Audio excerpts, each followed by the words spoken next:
You're here. I'm with here. me. Let's go. Evening Mind of Mansion for the people. Live evening.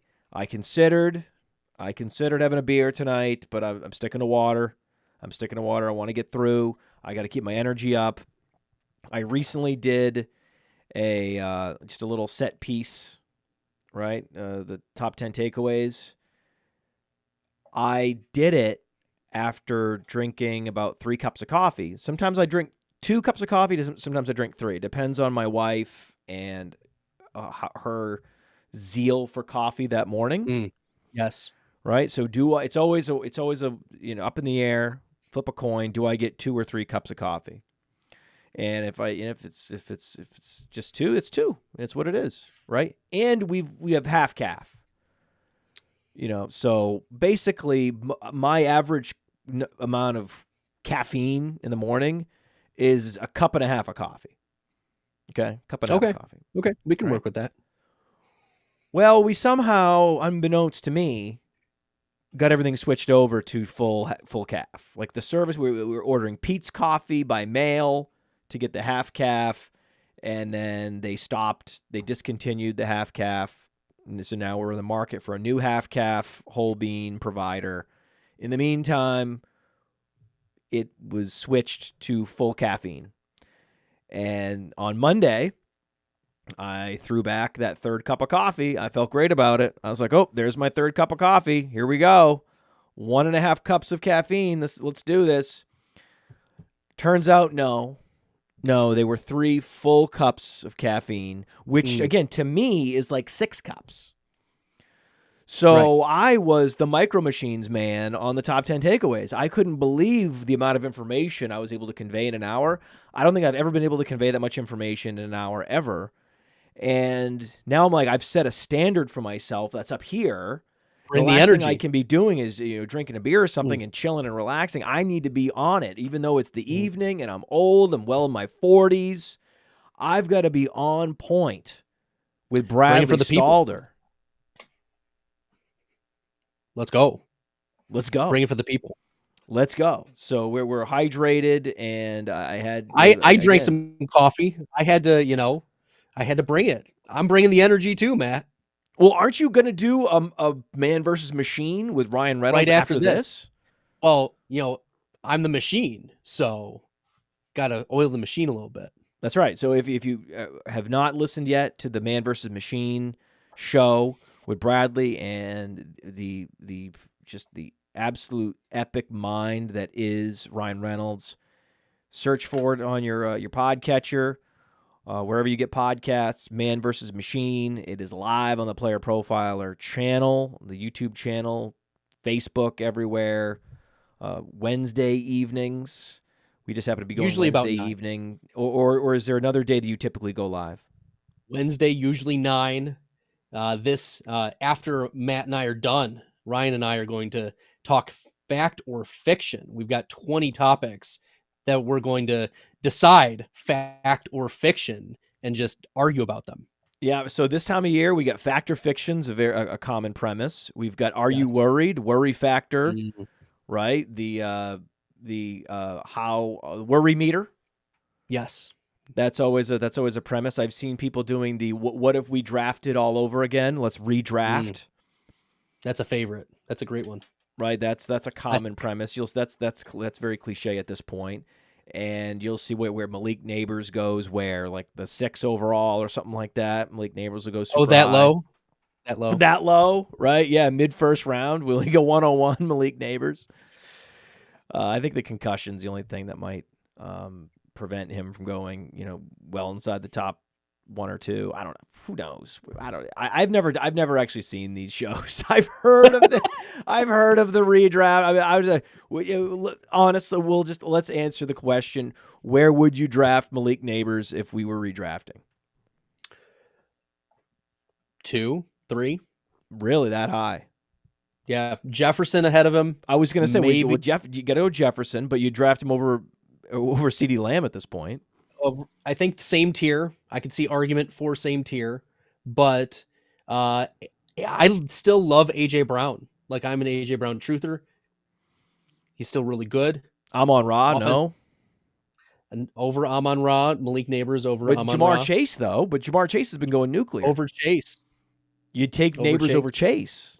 Yes. Any running backs? No. So an all wide receiver top 5 with Neighbors at the 2 or 3. Let's go. Make it happen. So okay, that's perfect. So yeah, I think that the lowest you would go is 6. Yes. And then the highest you would go is 2. He's going to be in that 2 to 6 range in any draft if we redrafted in seasonal leagues today. Yes. Easy. Wow. Marvin Harrison, where are you? Marvin Harrison, first round pick? No. No, you're laughing at that. Marvin Harrison's had some big spike weeks. He's had one big spike week, and then he's had a couple touchdown weeks. He's earned some targets. He's clearly the best wide receiver on the team, but the Cardinals offense, there's some organizational questions, like what kind of consistent ceiling are we going to get from the Cardinals?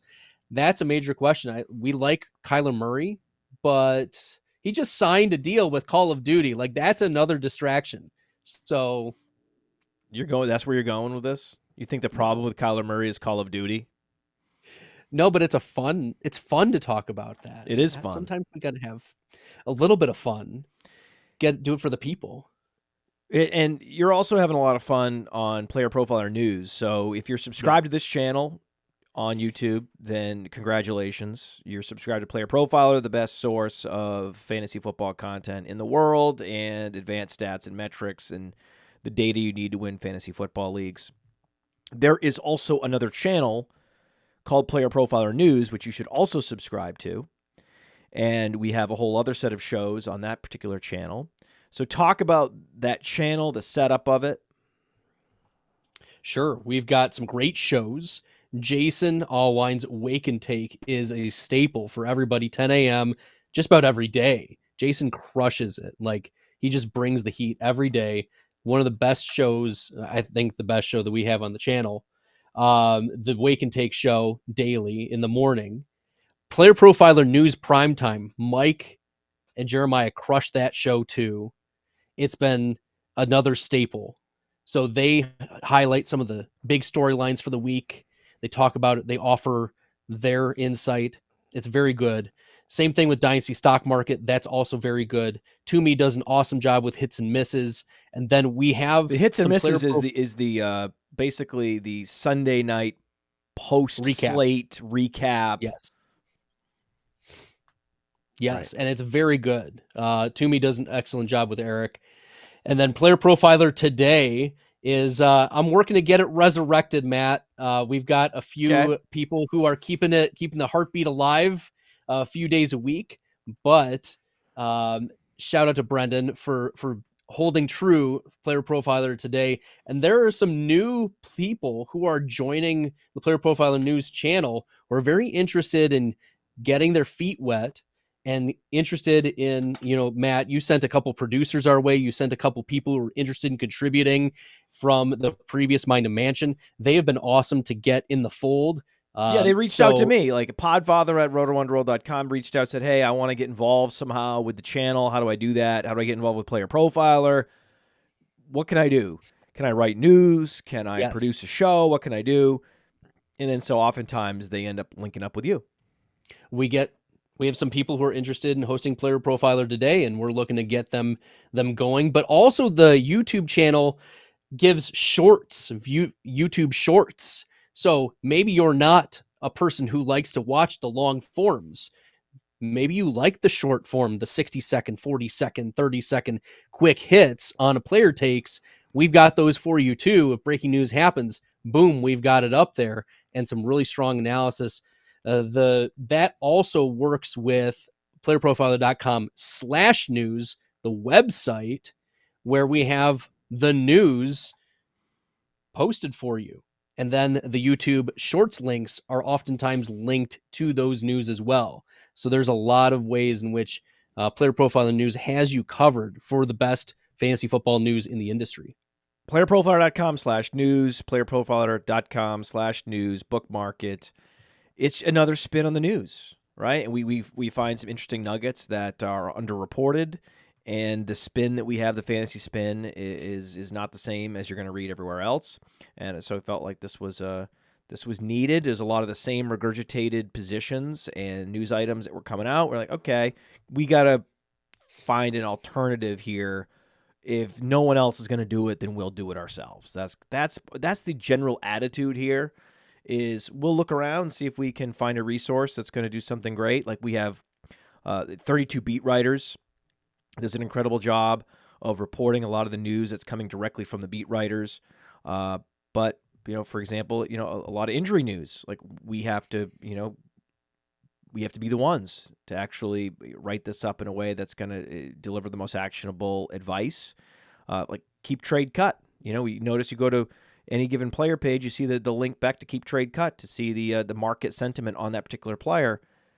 We don't need to reinvent the wheel if keep trade cut's already doing a great job. But if we don't see another service doing a great job, our attitude is we'll just do it ourselves. That's why you reach out to us. That's why you join us to be part of these projects. We get a lot done, and we have fun doing it.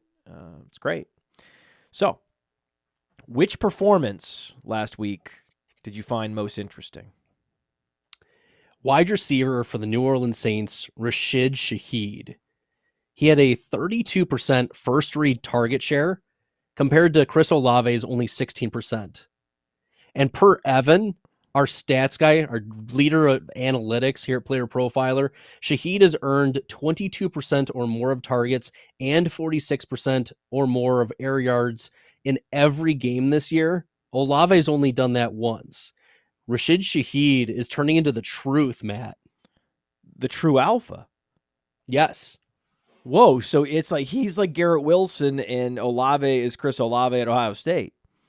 Yes. No, this is crazy. Really? I mean, He Rashid is Shaheed taking over. was epic in college, right? Just an incredible small school playmaker.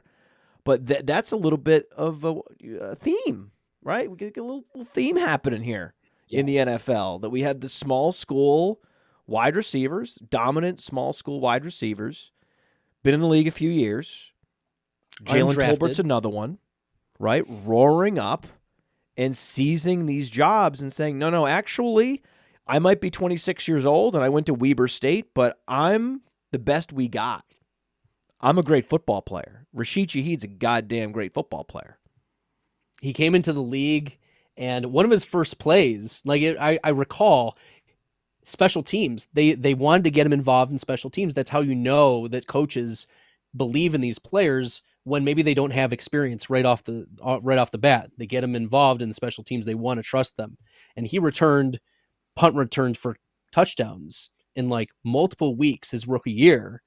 Big punt returns, just speed on speed. And then his role has just progressively increased over the last couple of years. And now look at him. He's outperforming Olave, who was a consensus like 2-3 turn player here as we were entering 2024. 3 consecutive weeks, 3 consecutive seasons, 3 consecutive seasons in college with 1,500 or more special teams yards for Rashid Shaheed. Wow. Right? I mean, that's insane. That's hard to do. You love to see it. Think about it. This is like the Cooper Kupp corollary almost, where you saw Cooper Kupp crushing it on special teams all throughout the beginning of his career. And then, he blossoms into this superstar alpha. Right. He played 5 years in college because Weber State only played like 6 games total during the COVID season. So the COVID year was disproportionately impactful on these small school players. The small school player is almost always going to stay in school 4 years. And then if that 4th year is truncated or doesn't even start, then you have to, just turn it over into a 5th year, because you're not going to get drafted. You're not going to, with no resume, with no games and no game film, a couple games to show scouts, you're not going to get drafted. It was really unfair for these small school players. Well, and Shaheed was undrafted. That's the thing is like, he went back and said, okay, I'm going to go back for my 5th year. Right. And he put up 700 yards in 11 games, over 1,500 special teams yards, and still undrafted.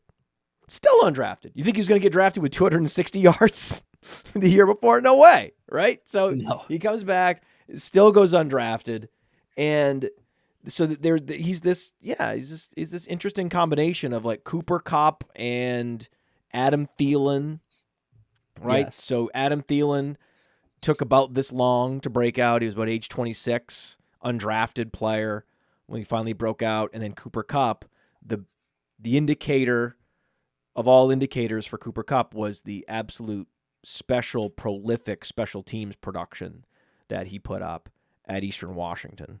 That was the indicator. Also, with Rashid Shaheed, was productive as a true freshman. So as a freshman, over 500 yards receiving with a 21.8 yards per reception. Unreal. Yeah. So that's my man Rashid Shaheed. You have a need for Shaheed? I have Want me to do that again? I'll do that again. I have a need for Shaheed. You say it. Now you say it. I have a need for Shaheed. That's the timing we're looking for. We're like, see, it's a late night show. We're not going to have the tightest timing. This isn't one of those noon shows where the timing is just so tight. We're going to have to figure this out on the fly. Figure it out. So, has there a particular player that's disappointed you most this year? Breece Hall. Oh, I think we got to talk about Breece Hall. We're gonna talk about Breece Hall during the show. In fact, I'm looking at the show sheet right here. There's an opportunity to talk about Breece. Oh, there's another opportunity to talk about. Oh, there's another opportunity. There's another. Okay, okay. We've got 17 opportunities during the show sheet to work in a little Breece Hall talk. But in the meantime,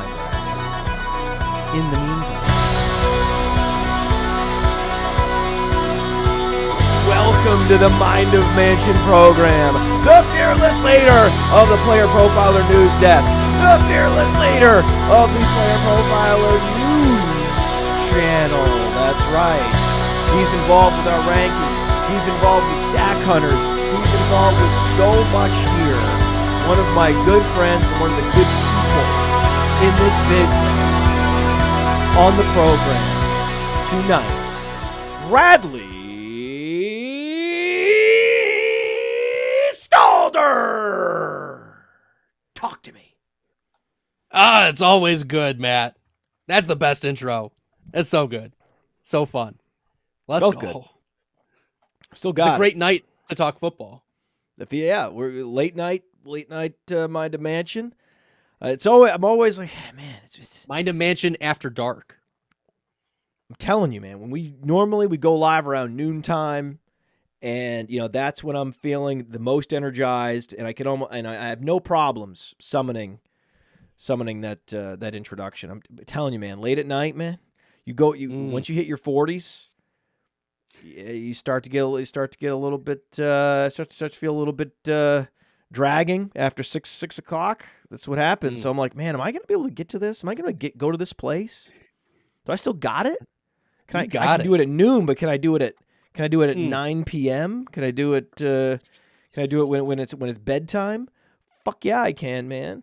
Fuck yeah, we're still bringing it. Fuck yeah. Let me say some F-bombs, man. Fuck it. Let's go. Fucking right, Bradley. Let's go. We got it. Let's go. I'm the boss. There's no code of language that we have to use. There's no edict from on high that says we have to do clean shows. No, man, I'm the boss. I can do whatever I want. I can say fuck. Doesn't matter. The boss. I don't care. The algorithm. Fuck the algorithm. Just as long as it's not in the first 3 minutes. or if Theo says anything, if Theo mentions, then I'm shut down. Theo at any point can always swoop in and shut it down. Right, but yes, this is Mind of Mansion After Dark.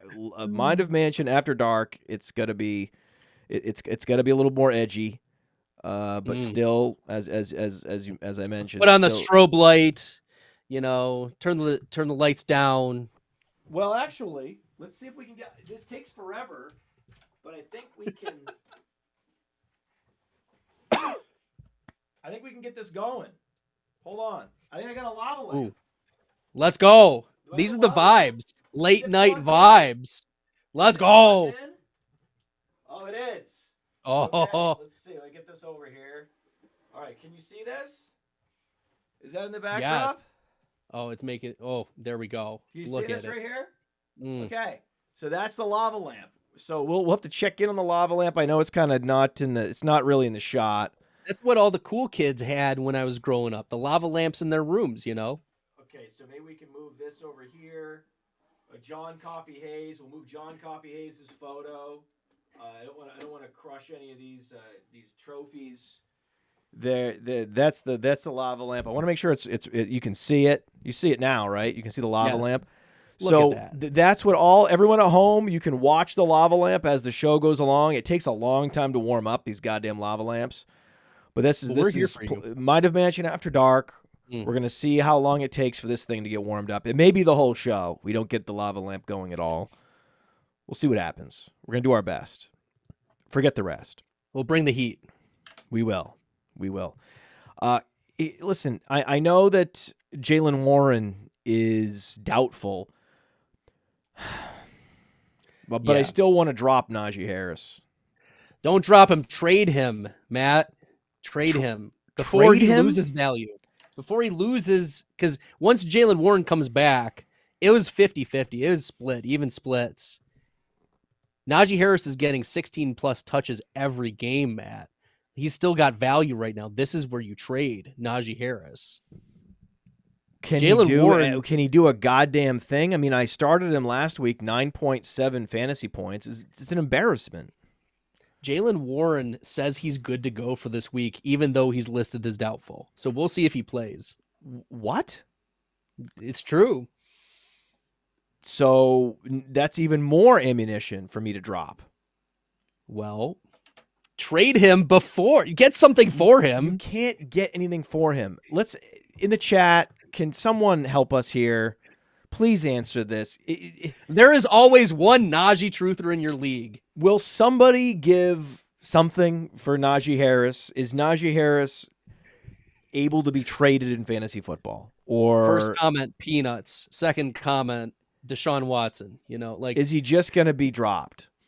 Like, I like to be out ahead and be the first one that starts dropping players that people hold on to for an extra couple weeks, and then, oh wow, this guy's burning a hole in my roster. He's clogging it up. Okay, now I'll drop him. But man, I drafted him in round 7 or 8. I really can't drop him. Yeah, I'm gonna look bad. I'm gonna drop him the first time I drop him. Of course, that's when he's gonna go for 20 fantasy points the week I drop him. But it's a volume RB2 play. He's always gonna get between 8 and 12 fantasy points, no matter what. If he falls in the end zone, well, he falls in the end zone. No one can trade him. Everyone in the chat saying he's untradeable. Touches. He's getting 16 touches a game. You think? In fact, he's never fallen below that. Maybe you could get Tyrone Tracy for him. Deal. Great. Sounds great. Right? Because someone's like, oh well, I guess Devin Singletary returns to practice. Get something back for him. Yes. Right? Get something back. Okay. I love that trade idea. Yes. Okay, that's what we're going to do. We're not dropping him.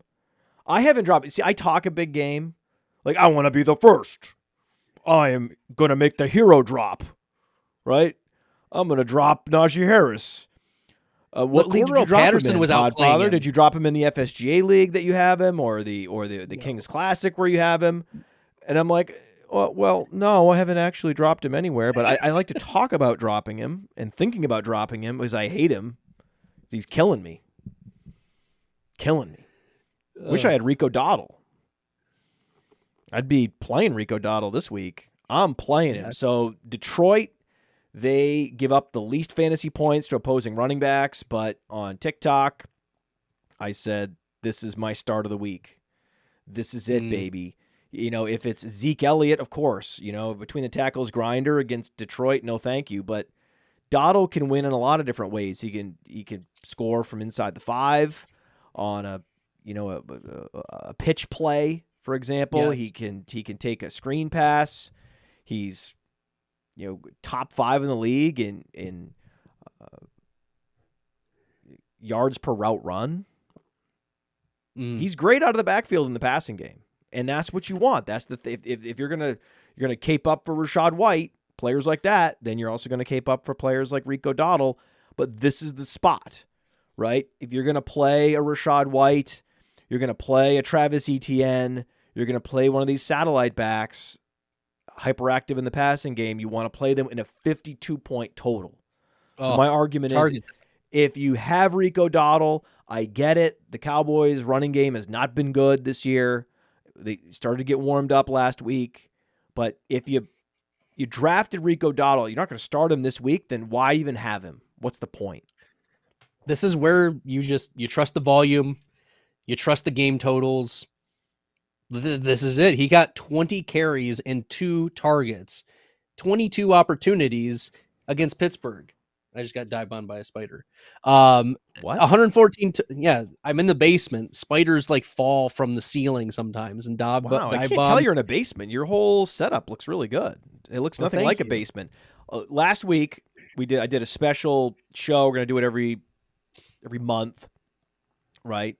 The rankings movers show. Yeah, love it.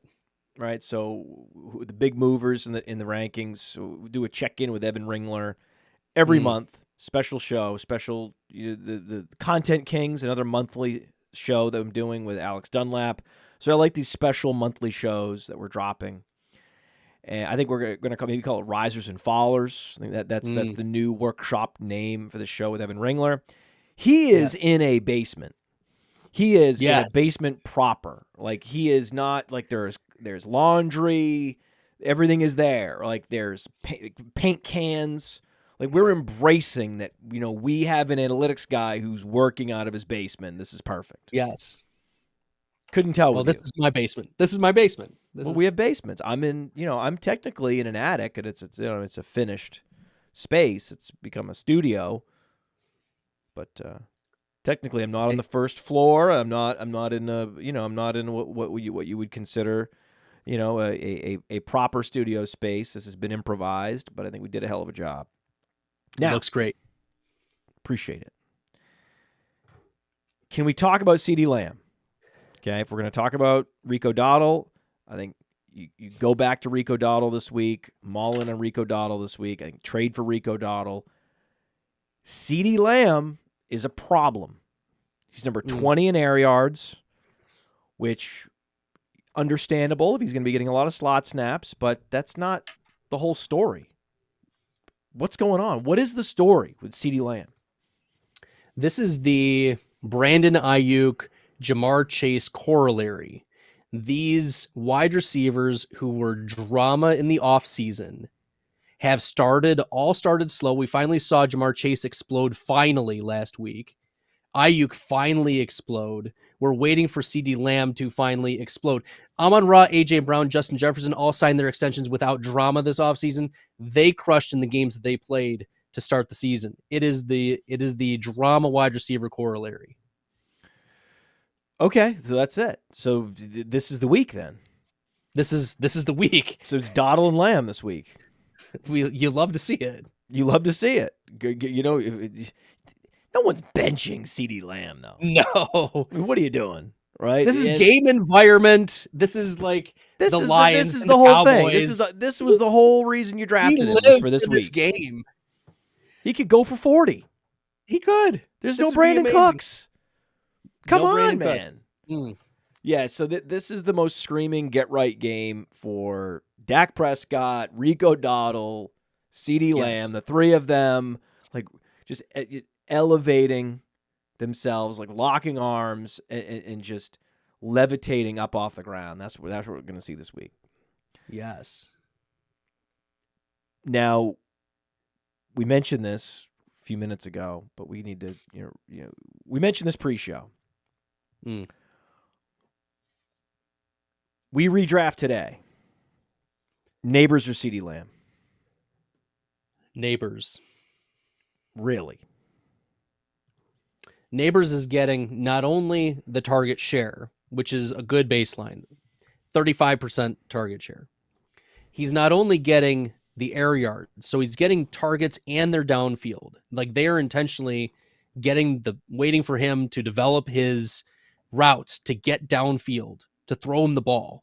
He's schemed that way. So he's getting a lot of them. He's getting downfield. And then the bonus is that he's getting so many end zone and red zone targets that he's getting the touchdown upside that we were worried about. Like, is the Giants offense inept, anemic? That's what it was previously. Malik Neighbors, finally, they have somebody that they want to scheme literally everything for. And he's so good that nobody can cover him. So, yeah, Jefferson and then Neighbors and A.J. Brown. Those are my top three. Who you got this week, Rico Dowdle or Chuba Hubbard? Ooh, that's a tough one. Mm-hmm. But it's Dowdle with the matchup. Okay. That Hubbard's played very well. Like, you have to give Hubbard credit. He's played so dang well. But that's why the thing is, the matchup isn't as bad as you think, because the Cowboys are 3-point dogs at home. Mm-hmm. The Panthers are 6-point dogs at home. So the implied total for the Panthers isn't that much lower than the implied total for the Cowboys, because the game total for Falcons at Panthers is 47. I like starting my running backs at home. Chuba Hubbard, Rico, both at home. One has been much more productive this year. I feel much better about starting Chuba this week, though I'm all in on Rico. But that's not to say that I'm going to swap out Chuba Hubbard. Chuba Hubbard has been the truth. Chuba Hubbard's been one of the best running backs, one of the most consistent producers in the NFL this year, Chuba Hubbard. Well, do you remember when he was in college and people were projecting him to be early day 2, maybe day 1 running back because of his production earlier in his college career, and then hit the final season before he declared for the NFL just fell off the cliff in terms of production. Maybe it was the COVID stuff, maybe it was whatever, coaching. He fell to a day 3, but there was always hope that he flashed sometime in college, that he was a mega producer. No, not sometime. He was the number 1 Devy pick. Yeah. He was ranked number 1 in Devy right. leagues. This is what I keep coming back to. This is what I was coming back to all offseason. Really good at one point. It's like, this is a 2,000-yard rusher who's number 1 in Devy leagues, who has carved out a role for himself after being a day 3 pick. And like you said, had a bad season in college. Big deal. Right? And, he scraped and clawed in the NFL. He got to this place. He showed that he belongs. Draft Oklahoma State was good. Oklahoma State was, a good spot, a respectable program, but 7 games, 625 rushing yards, even that last season, still almost 100 yards is not bad. So it's bizarre that he fell that far. Yeah. Draft capital wise, I felt it was mispriced. Drafted him a lot in Dynasty. I have more Hubbard than any other player. He's the one I've had the maximum exposure to, only because I was in some expert leagues where there were certain people that knew how much I loved Neighbors and absolutely subverted me. Theo and I were in a league, the Kings Classic, where Neighbors went. It was a 14-teamer, and Neighbors went at the 114. Right. So speaking of the question I talked about earlier, would you have drafted Neighbors or Lamb if we had to redraft today? Well, literally, we had the 101 in that draft, and we took Lamb.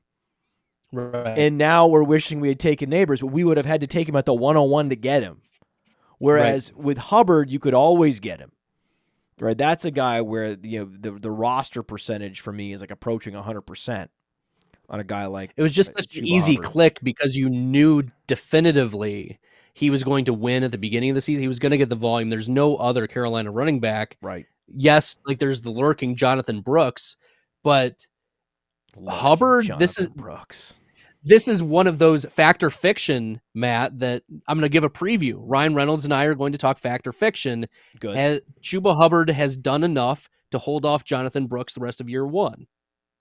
They have no incentive to win games and ruin their future franchise running back. Let Chuba Hubbard continue to produce and get paid, and keep your more valuable long-term running back asset healthy. It's the most rational thing you could possibly imagine a tanking team doing, but so often these teams are in positions to tank because they're irrational.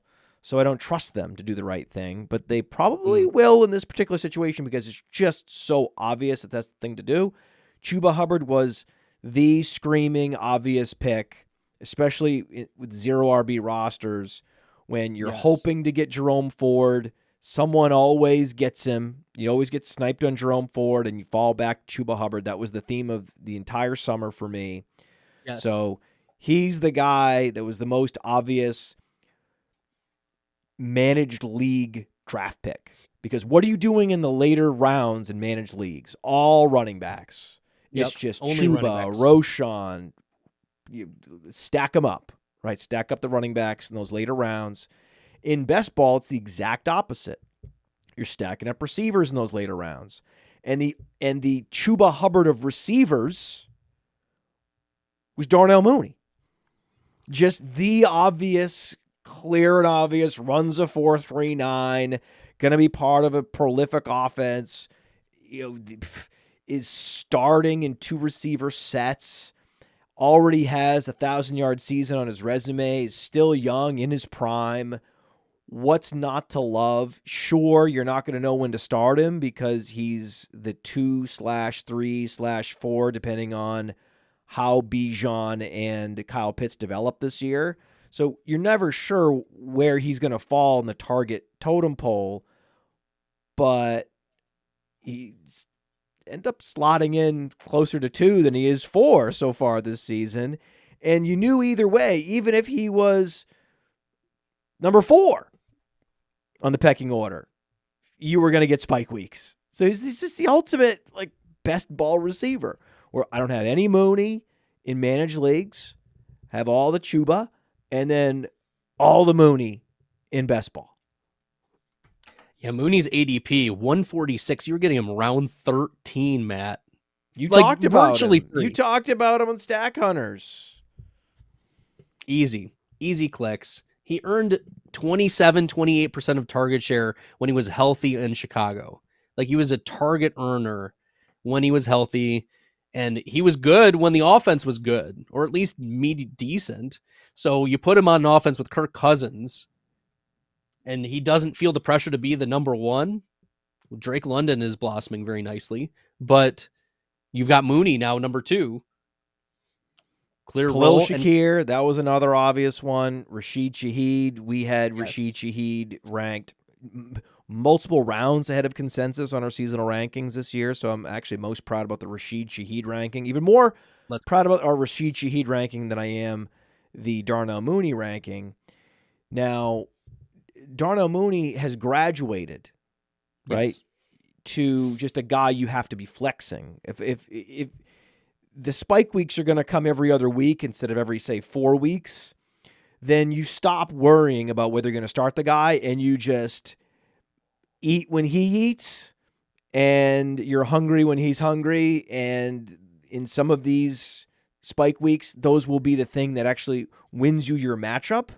So I love to flex those guys where maybe many years ago I would have leaned on the running back. Oh, I know I'm getting the guaranteed touches here, right? I got to make sure I'm starting my Javonte Williams. I got to make sure I'm starting my Najee Harris. I need to get my lock in my targets. I've graduated now where I'm much more likely just to plug in our Darnell Mooney in flex, knowing, hey, this guy could pop off for 25 fantasy points any given week and win me the matchup. I'm doing it. That's what I'm doing. I'm not going with just the The running back, I think, is going to get 15 touches. Certainly depends on the situation. Sometimes you have a running back that's teed up to get 15 targets or 15 touches, and that's the clear and obvious play because there's also like a lot of TD equity there. And there's yeah, of course you're gonna play that guy that week. But yeah, most weeks lean in Mooney. Just play him. Don't worry about it. He's past the point of worrying about what he might do this week. Just play him. Just play Mooney. It's amazing. I love it. There's been a bunch of players that have started slow because rehabbing from off-season injuries. Kirk Cousins has been a straight line up. Yes. Straight line. He's improved just about every week. He looked really clunky in week 1, definitely rusty, but looking at what he's been, it's also worked well with what we saw from Drake London. Remember at the beginning of the season, Drake London, very slow start. And now we've seen Drake London continue to blossom. So this offense, I think, is finding more of its identity now that Kirk Cousins is trusting his offense, the offensive scheme, the offensive line, looking for London. But also I'm wondering, will the other pieces fall in line? Like, will Bijan get it together? Will Kyle Pitts get it together? Now that, are those the next dominoes to fall? Well, I always like to go back to the schedule and the summer analysis. When you drafted Bijan Robinson, you were circling this game. Yes. The Panthers game, right? And the Panthers game was never a game you were excited to start Drake London. Like, this is not the week to play Drake London in DFS. This is a week to be very careful with Drake London. Of course you're going to play him. Now that he's putting up games with double-digit targets and Kirk Cousins is looking like he's finally, reacclimated and his Achilles is closing in on 100% health. Of course you're starting Drake London. Of course. But temper expectations. This is the week for Bijan to get right. This was the week we always circled for Bijan. So go ahead and start Bijan and love it. Get ready. Trade for him if you can. This is the buy low of Bijan. He's been nursing 3 injuries over the last 2 weeks that have gone mostly underreported. So that's why Algier has been getting a lot of work. I like Algier. Let's not get it wrong. He's a good player. But that's why he's getting a lot more work, is because Bijan's been nursing 3 different injuries. And what are the injuries? He's got an ankle, he's got a calf, maybe a shoulder, all over the place. Algier is the best handcuff in football. I agree. That's an easy take. The other part is that we saw the Falcons shift to about a 67 to 70% pass rate over the last 2 weeks in response to Bijan being hurt. So given that now he's had 10 days from the Thursday night game, we're looking at Bijan. This is the Falcons are going to game plan now more for Bijan. This is the smash week. He's healthier. There's nothing not to like. Just remember why you drafted him and play the hell out of him this week in all formats, DFS, everything. This is a smash week for Bijan. Let's go. Don't get cute. So I want your take on my philosophy with fab bidding on the waiver wire is that I'm trying to put 90% of my funds towards running backs, and I outright refuse, even the most obvious pickups, I refuse to overspend on receivers. In most weeks, it pays off, right? Most weeks, it looks like, a wise decision, and some people can't believe it.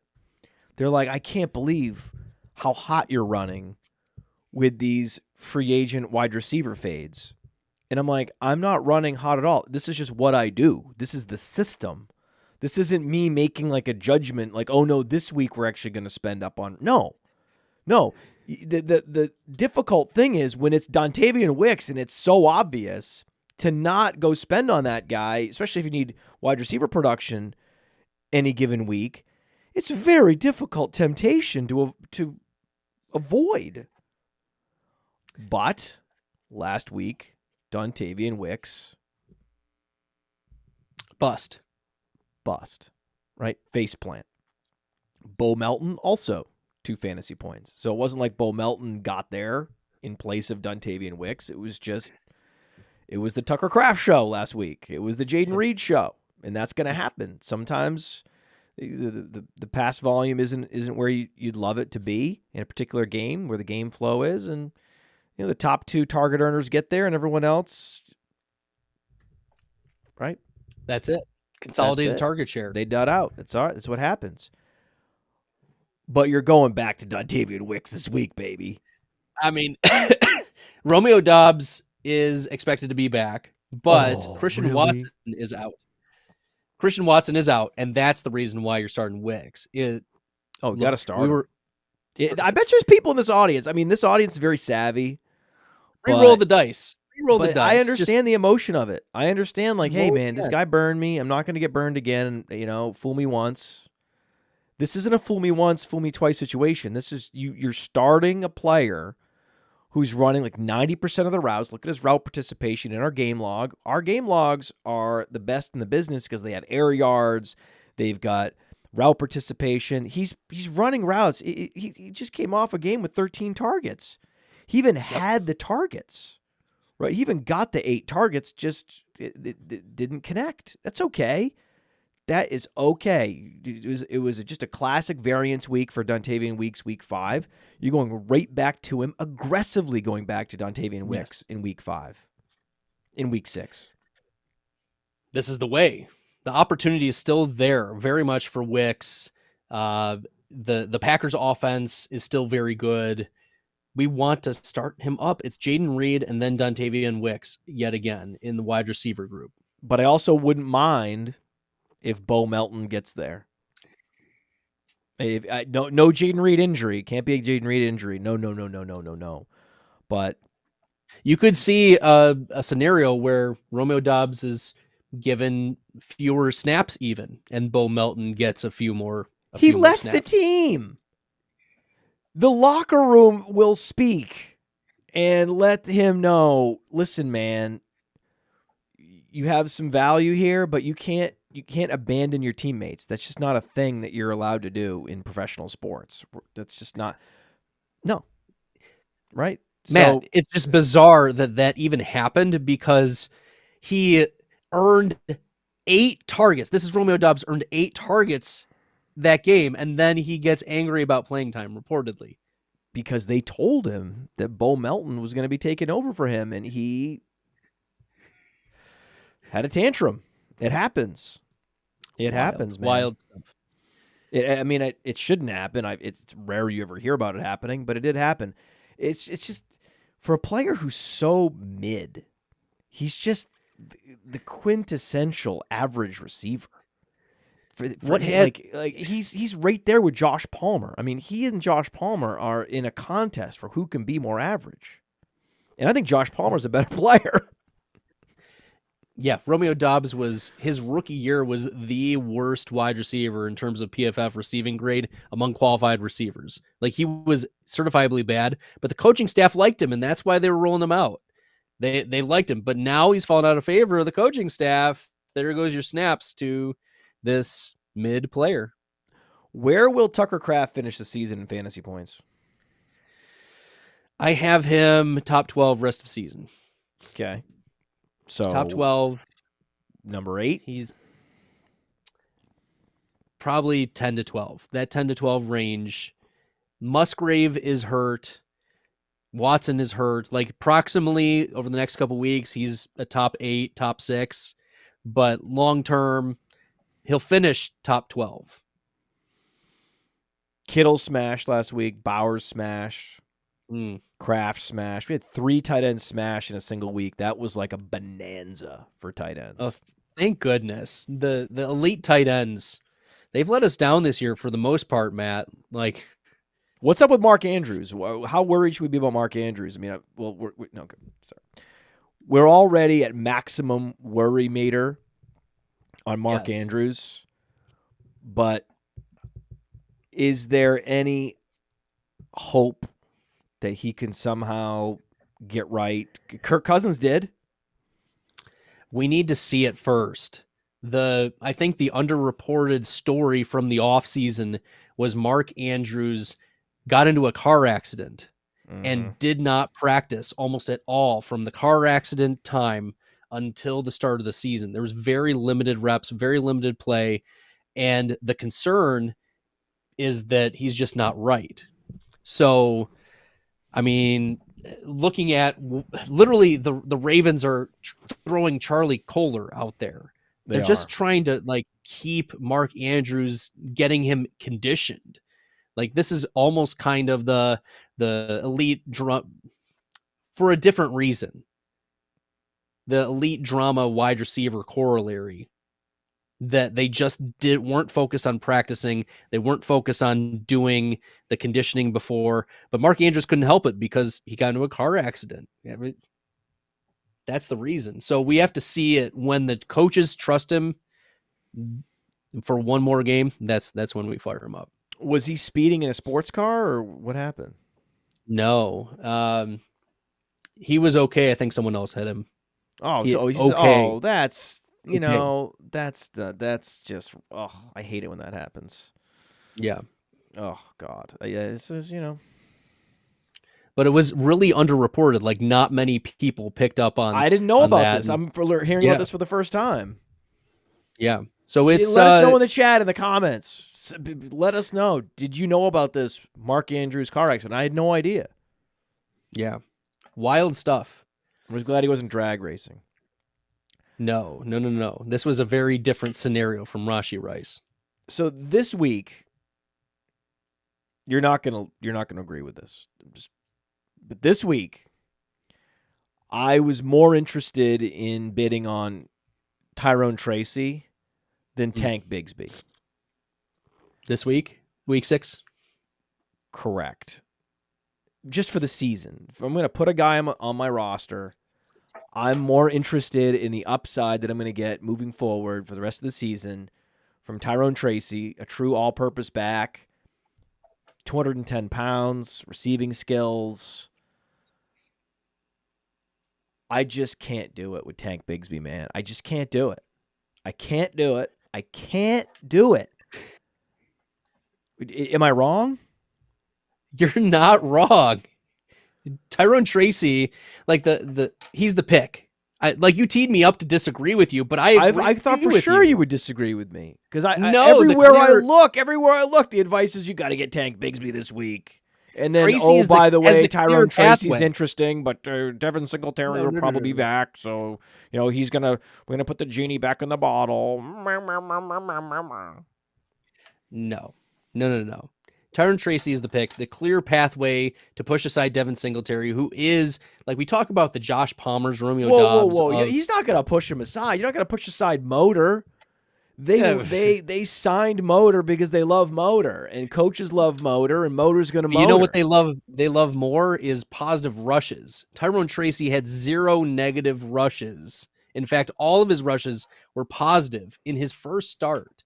Now, there is a pathway for him to push aside for majority of touches. It's hard to envision Bigsby pushing aside ETN because ETN is dealing with just minor injuries over the last couple of weeks. That's what the coaching staff is giving as their reason for Bigsby getting involved more. So they're not going to push him aside. The coaches are making excuses for ETN. So some of these Bigsby carries have just been ETN maintenance. Yes. Which makes sense. At this point in the season, especially, it does. It makes sense to me. I don't think that Tyrone Tracy is just going to come up and seize this job. I think it's going to be this incremental chipping away. And but looking at the game film, how are they going to move away from a guy who had multiple 20-yard rushes, looked great, the offense looked great, all without Malik Neighbors? Wait, are you serious? He played very well.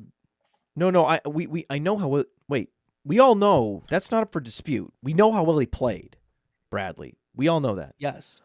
I'm wondering if you're serious about NFL coaches seeing great performances and then dismissing them to go right back to the veteran that they paid the money to. They this didn't is pay how a it ton works. of money This is how it works. Singletary. And just because a guy has shown himself to be better, more explosive, contributing more to winning games than the established veteran, that doesn't mean he's going to get a lot more touches. That doesn't mean we're going to have a role shift. This is the NFL, man. It takes weeks. It's going to be weeks. But what I'm saying is, I'm going They were into already this trusting with him more. eyes He wide had- open. I'm going into this eyes wide open knowing, yes, it's going to be an incremental thing. And if there's another injury, maybe more of a more serious injury, then you could potentially have Tyrone Tracy for the rest of the year, and that's a bonanza.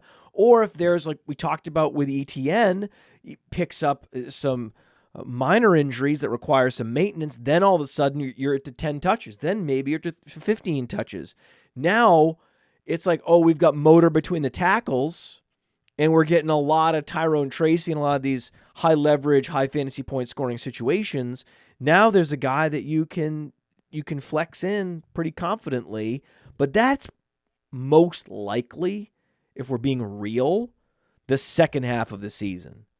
But Yes. I'm fine rostering a guy like that over a guy like Jaleel McLaughlin, because the upside for Jaleel McLaughlin isn't anything close to a Tyrone Tracy. So I'm happy to clean and cleanse my bench. Like, oh, Carson Steele, you were interesting for a minute.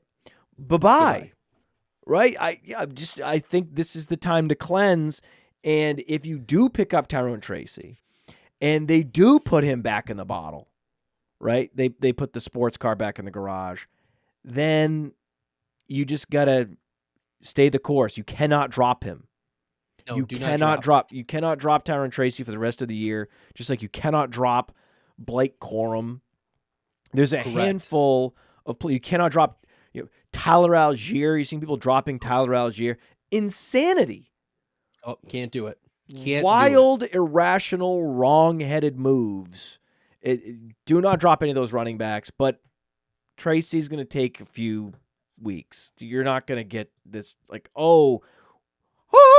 we came to Jesus on Tyrone Tracy, and now Motor is, he's just a rotational guy every few series. That's not going to happen for a while. I'm just telling you. I'm telling you, Bradley. Come on, you should know this.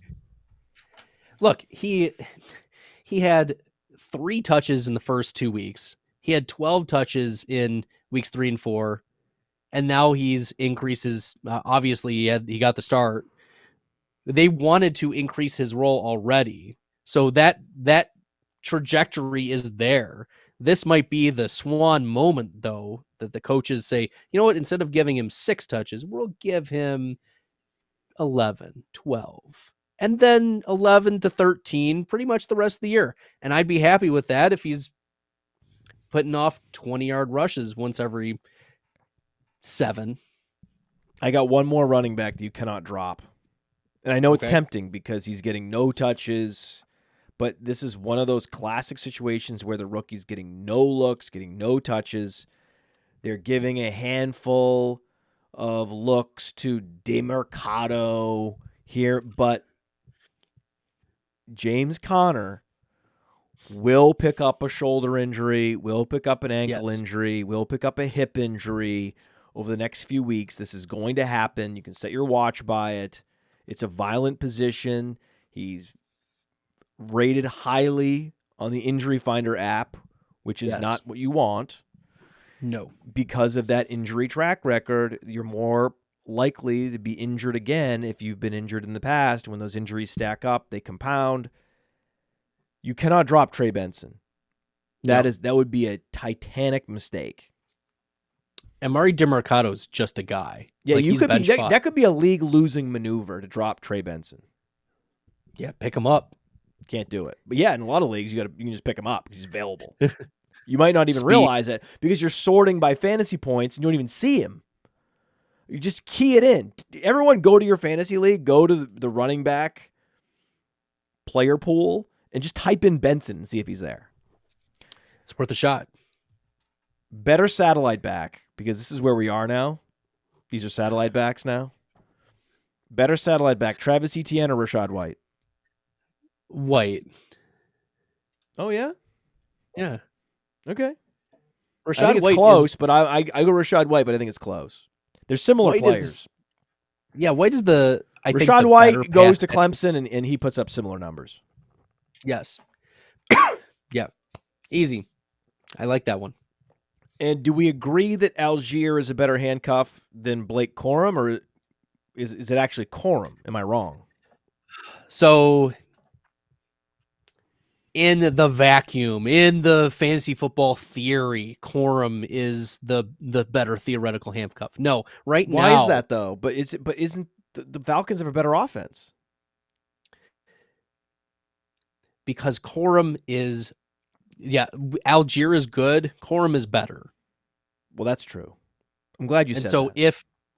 If Kyron Williams goes down, which Kyron Williams, his player profiler comp is James White. Like, James White is only going to last so long. It's going to be Corum season at some time this year, and he's going to smash for like 25 the rest of the season. Can't hold up. There's no way. There's no way. There's a couple running backs that can hold up to this workload. Now, the recency bias will tell you that it will, right? Because of course, I just flipped the coin 3 times and it came up heads every time, right? Of course. But no. James Cook and Kyron Williams, if they continue to give them this workload, they will break down.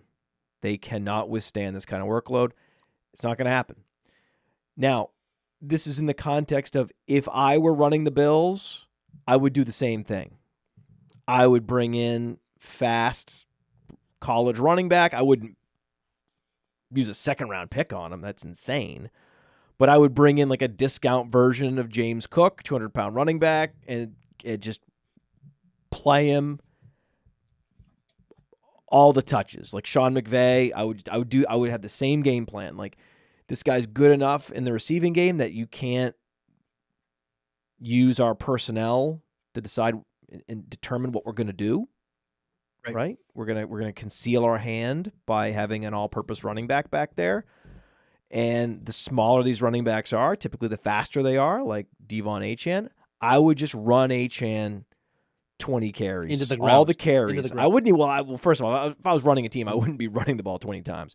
But it would be like Achane, 15 carries, and as long as you're healthy, you're getting all the touches, and the moment you get injured, we're just going to find someone else because you decided many years ago when you were in youth football or high school or sometimes in college or sometimes in the pros like Cordarrelle Patterson. Anyway, Velus Jones, you decided to be a running back at some point. At some point, they decided to be a running back. And so if you're going to decide to be a running back, then we're going to play you as a running back, and we're going to give you the touches. If you want touches, we'll give you touches. That would be my attitude. But I would do it with eyes wide open going, this guy is not going to hold up, but we're going to do it. And so for that's another reason why Corum is a better handcuff, because the probability that Kyron Williams goes down is like double of Bijan. You have to give Algier credit, though, because he has forced 2 regimes to push, like he's pushed Bijan. We were frustrated with Arthur Smith, but Algier has looked good under both regimes and has at least earned more work than we anticipated. And he's been good. He has 1,000 yards. He was one of the top PFF rush graded running backs his rookie year. Like, he is a very good football player. So he's awesome, but he's not quite Corum. He's not Corum. He's not quite Corum. But he's this is not me hating on Algier. This is just discount Blake Corum. I think there was probably a college scouting report which said that. You know that Blake Corum kid at Michigan? This is like a discount version of that. Well, and Algier was forgotten about because he was a former linebacker. Remember that? He was like playing on the other side of the ball in college. You know who else looks like a former linebacker? Blake Corum. True. Same guys. These are the same guys. I have a few teams where I have both of them, and I feel great about it. I mean, they're doing nothing. I'm getting nothing right now, but I'm very happy to have them. Ecstatic. Also, Roschon Johnson, right? 3 touchdowns. These three guys, 3 touchdowns in 2 weeks for Roschon Johnson. What do you think of Roschon Johnson? The coaching staff loves Roschon. That's why he was not traded. They kept him around. I wish they would get rid of Khalil Herbert just so that like we get that security. But they've moved on from Herbert. Like please allow him to go somewhere so that my best ball shares can have him for both Roschon and Khalil. Like smashing both of them. I have 8% Roschon. Like I rotated through at the end of drafts. The chat is wondering who this is because this is Bob Ross. Okay, next to John Coffee Hayes, it's clearly John. The bobblehead. I have a Bob Ross bobblehead. Few people have a Bob Ross bobblehead. I also have this one. This one's harder to recognize. This is Mr. Bean. Okay, so this is a Mr. Bean. I was sent this by a listener. Okay, because there is an ongoing narrative on social media that I look like Mr. Bean. So that's a stretch. That's a stretch. Yeah, I disagree with it, but my family thinks it's hilarious. So that's it's now an ongoing joke, and my wife tells people that people in my audience think I look like Mr. Bean, and she thinks it's so funny. And I'm like, yuck it up, everybody, yuck it up. Yeah, because you all are models. That's right. Yeah, you all are. Yeah, because we got a bunch of Brad Pitts out there, right? I thought you were about to say Brad Stalder's out there. I'm like, okay, we went there. Thanks, Matt.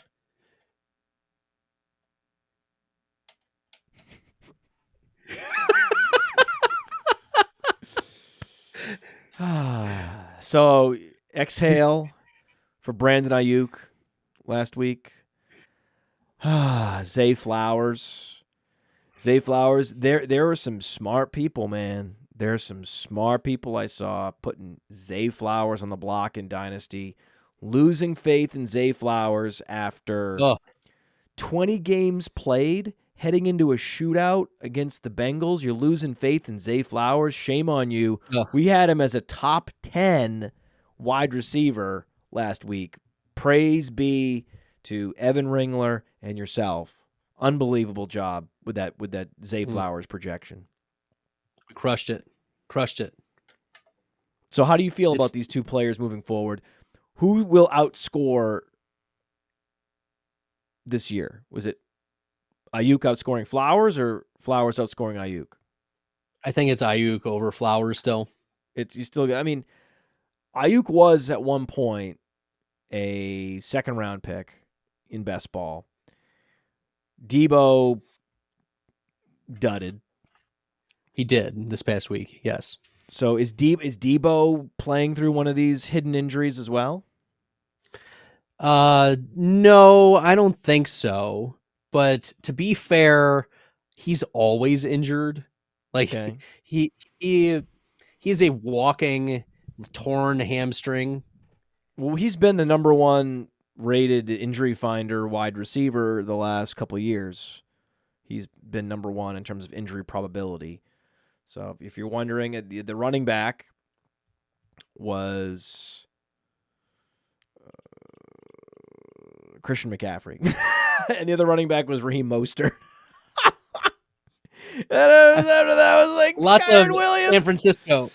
Yeah, lots of San Francisco. It's not good, right? It's like, but the Injury Finder app in the App Store is just a marvel to behold the accuracy of these probabilities.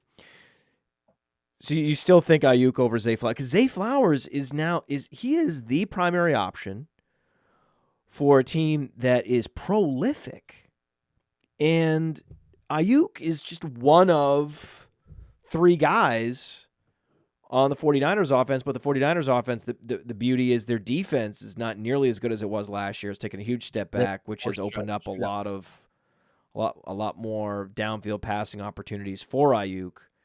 So if he was going to be, putting up 16 fantasy points a game last year, Now you degrade that defense. His ceiling is like 18 fantasy points per game. Theoretically. I'm here, and with McCaffrey out, like they're going to lean so heavily on Debo that he's going to get hurt. We talk about like the running backs breaking down. Like Debo will break down with Christian McCaffrey also out.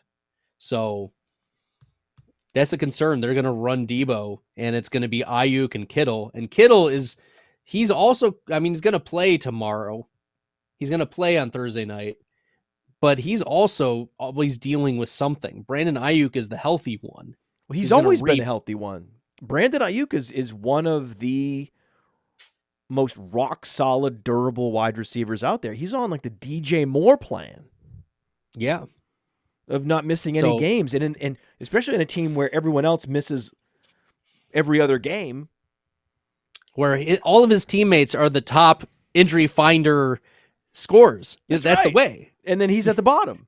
So that's the reason. Like if we were gonna home in on the reason to be all in on Ayuk moving forward over a Flowers or some other slow starter, I think that would be it. That would definitely be it. Now, the other problem that Zay Flowers has is there's another phenomenal receiver across the formation from him in Baltimore, and that's Rashad Bateman. 8 targets for Rashad Bateman. He's scoring touchdowns. I said stream Rashad Bateman last week. You're welcome. Are you in? Yep. You a fan? He's flex-ish. The floor for I'll take it. I'll take flex-ish. I'll take flex-ish in comments, chat. The floor we'll take flex-ish, right? Individual Baltimore Raven outside of Derrick Henry and Lamar Jackson is like 0. The floor is just so low for all the receiving options on any given week. We know one of them is probably going to go off. But the problem is we don't know which one. It's probably Flowers. It might be Andrews. It might be Likely. It might be Bateman, but probably only one. Who you got rest of season? This is from the chat. This is a good question. Nicholas in the chat. Anthony Richardson or Patrick Mahomes? Have we really come to this? What do you mean? It's a good question. It is. These are two really strong fantasy options. I said theoretically in a world where things that should happen, but we're now in a world where things that shouldn't happen are happening, and Anthony Richardson is struggling. Rest of season, it's Mahomes. Pittman is probably going to be placed on IR. Did you see that? No. Yeah. He has a back injury. Well, that changes everything. Changes everything. So this week, if your waiver wire has not run yet, you can go ahead and flip the script and make sure you're boosting up Josh Downs if he's available.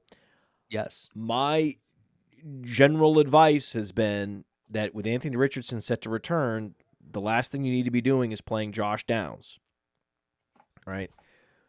If there's no Michael Pittman, then it's a whole new world. Then it's Josh Downs is the number 1 receiver on the team, and that's the only guy you should be considering starting is Josh Downs. Although, no matter what, you're not starting Alec Pierce. With those. Yeah, if it's Joe Flacco. Well, if it's Flacco, definitely. If Flacco's under center, yeah, I mean, fire up Alec Pierce. Fire up everybody. Fire up Ashton Doolin if Flacco's under center. Yes. But if it's Richardson, fuck out of here, man. He's already crossing over into some serious concern zone. Like Colts fans concerned. Dynasty managers very concerned. You have him in Superflex, terrifying. It's This is the thing, man. People go to our Dynasty rankings and they're like, this doesn't make any sense. Why in single quarterback do you have Anthony Richardson higher, but in Superflex you have Joe Burrow higher? It's like, well, okay, because in Superflex, we want you to have pocket passers because the mobile quarterbacks are going to get hurt more, and there's just a pretty significant discount you have to add to all these mobile quarterbacks and unproven quarterbacks. If you know a player is good, and Joe Burrow is in his 20s and has MVP caliber seasons already on his resume, it's decided that Joe Burrow is good and he will be good and he's going to be in the league for another 10 years, and just enjoy the production from Superflex. That's all you care about. You're just trying to bank your 18 to 20 fantasy points and win your league at the other positions. Just know that you're getting production from Burrow and Kirk Cousins, or Burrow and Jordan Love, or Burrow and Goff. Baker Mayfield. Well, I mean, yes, Baker Mayfield now, from what we've seen so far this year, but to start the season, I would have said, I'd rather have Baker Mayfield as my QB3 in Superflex and 2 QB leagues, and start with Burrow and Goff, right? My pocket passer extraordinaire Superflex roster construction. And you don't have to be a hero. You have single quarterback leagues. That's why these mobile quarterbacks exist. They exist to help you take down single quarterback leagues on the chance that he's going to give you that 23-point season. Kyler Murray gave us a 23-point season. Lamar Jackson had an MVP season. Those seasons are floating out there from these mobile quarterbacks. And that's why they have a lot more value in single quarterback leagues, where if something happens, you could always just fall back on whoever is on the waiver wire at the time. There always is somebody that you can start. You're always going to have an Aiden O'Connell. You're always going to have somebody, even in deep single quarterback dynasty leagues, you can fall back to. In Superflex, you're mess around with too many of these mobile quarterbacks or too many of these unproven quarterbacks. You're screwed. You're dead in the water. Your season is over. That's why, Buzzard, that's why we have the rankings configured that particular way. And if you just want us to just programmatically go through the motions and just have everything adjust for Superflex in this linear way, you can do that. And those are some rudimentary, worthless rankings.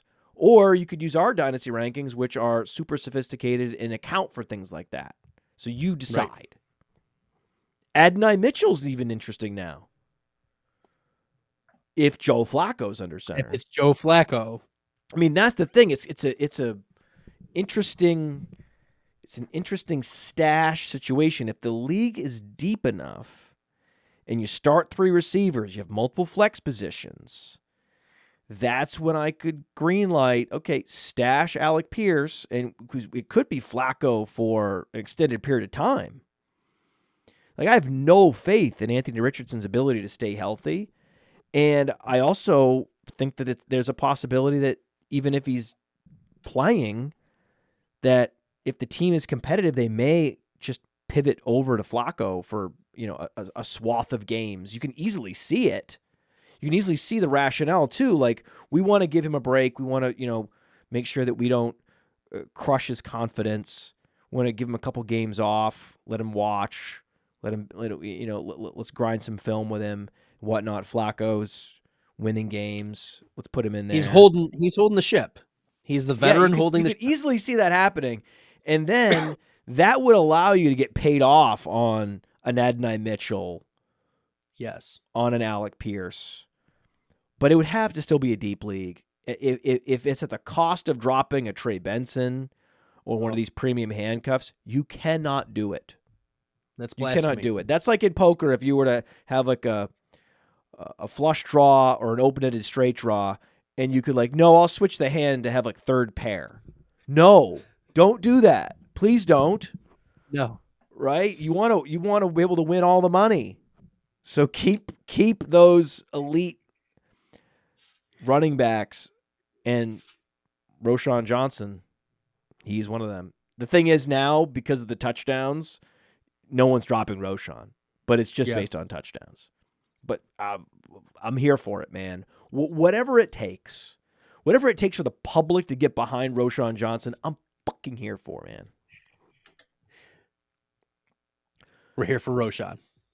I'm ready for the public to get behind Tank Dell this week. Ooh. Are you not? I'm not ready. I'm not ready, Matt. I'm not ready. He suffered the Tony Pollard injury. What's the problem? He suffered the Tony Pollard injury last year. Pollard wasn't good until week 11. Okay. So you think it's going to take him a while to get ramped back up because of this broken leg? Another pretty devastating broken leg, and people are having a hard time recovering from this injury. Other players are taking you said a full off season and then a whole half of an actual season. Like the issue was that he was in on blocking for a running back at the goal line. Like it was a goal line play, and he was in blocking. Why are you having a guy the size of Wan'Dale Robinson in blocking at the goal line for a rushing play? Like he's so much smaller than Wan'Dale Robinson. Wan'Dale Robinson's actually thick. Tank Dell is super tiny. I stood next to him at the Senior Bowl. He's really small. So I'm concerned that it's going to be about another month before we see Tank Dell have his big spike weeks. Now, that's going to be about aligned when Nico Collins comes back from the injured reserve because he was placed on IR. Maybe they ramp up Nico Collins. We're talking beginning of November. I am going to go ahead and disagree with you there. Okay. And I'm playing Tank Dell. Now, this is an awesome opportunity. This is the perfect opportunity for everyone in this audience. You all can decide. It's up to you. Someone said leg and also getting shot this offseason. Tank Dell also shot this offseason. Oh, that hurts. So you have the opportunity to either cape up with me or Bradley Stalder. You could, whoever you want. If you think that Bradley's smarter about these things, if you trust his instincts on these things, then go with Bradley and make sure you keep Tank Dell on your bench. It sounds like you could even drop him at this point, according to Bradley. Or you play him this week because, it's the law of the conservation of targets. He's going to get targets. He is fast. There's been some bad luck, misfires from CJ Stroud, drops from Tank Dell. There's a coulda, woulda, shoulda already this year that we're dealing with Tank Dell, with some of these missed opportunities this year. It's just variance. I think you're right. The first few weeks he wasn't 100%, but he's getting back. He's super young. The connective tissue and the healing process just a little bit faster. These young kids are a little bit more pliable. I like his chances this week. This is the week. Otherwise, if you're not going to play him, Texans are at the Patriots, but Drake May is under center. Now we're going to get into this. We're going to talk about Drake May a little bit later. So we're going to get into that, but I think that Drake May could push that game total. It's 38 now. I think that's a screaming over. Of all the bets I'm making this week, it's the over on that particular game. I like Drake May, having watched for 5 games coming in now. He's going to be much more ready to produce. I think there's going to be a natural rapport there with Jalen Polk. I'm excited about that. And I think that could push the scoring and the pass volume up, the pace of play up, and that could also help Tank Dell get there this week. And you disagree? Well, the player profiler projections. Here we go. Pulling up Evan and my projections. Tank Dell is about the wide receiver 26. Well, there we go. That's good. You have him as a top 30 receiver option this week with upside. It just depends on who you have. Let's see. Tank Dell. So you're going to go Xavier Hutchinson instead? You think Xavier Tanked- Hutchinson as the third option there is going to be dangerous? Dangerous is a relative term. I have people in the chat right now that are all in on Xavier Hutchinson. Tank Dell over. We have over Amari Cooper, over DJ Moore, over Jacoby Myers, over Christian Kirk. This is what I'm over talking JSN. about. This is what I'm talking about. So That's you have a beef with me and Evan this week then. I'm fading Tank Dell this week. I have good news for everyone in this audience. If you cape up with me, you also get Evan. So and he's the smartest of all of us. So He's very smart. I my pitch is very strong to start Tank Dell. You're gonna feel good about it too. You're gonna feel good starting Tank Dell and getting paid off. It's gonna be great. Deep league, Xavier Hutchinson. Not crazy, but see, that's where the fact that it's a 38-point total, that's where I would draw the line. I'm like, no fucking way. Unless it's a shootout. If they were playing the Bengals, then okay. But they're not playing the Bengals. Not playing the Bengals. Aiden O'Connell, is he good for Brock Bowers? It's more like Brock Bowers is good for anybody. That's the answer.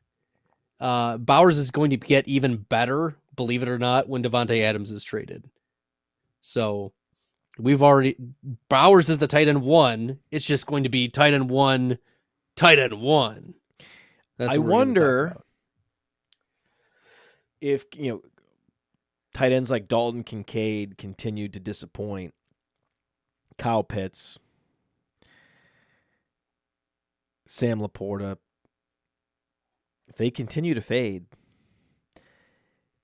it's conceivable, though I've never seen it, and I don't think it's going to happen, that Brock Bowers could have double the lifetime value of the tight end 2.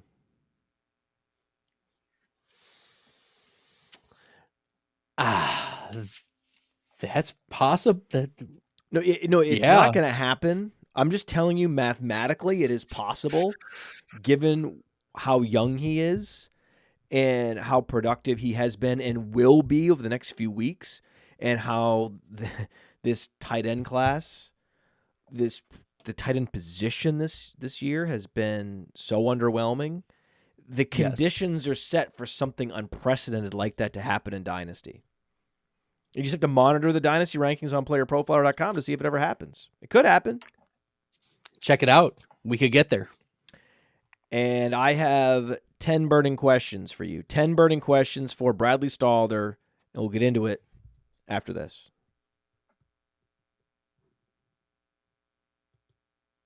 This episode is made possible by Underdog Fantasy, and Underdog Fantasy is the leader.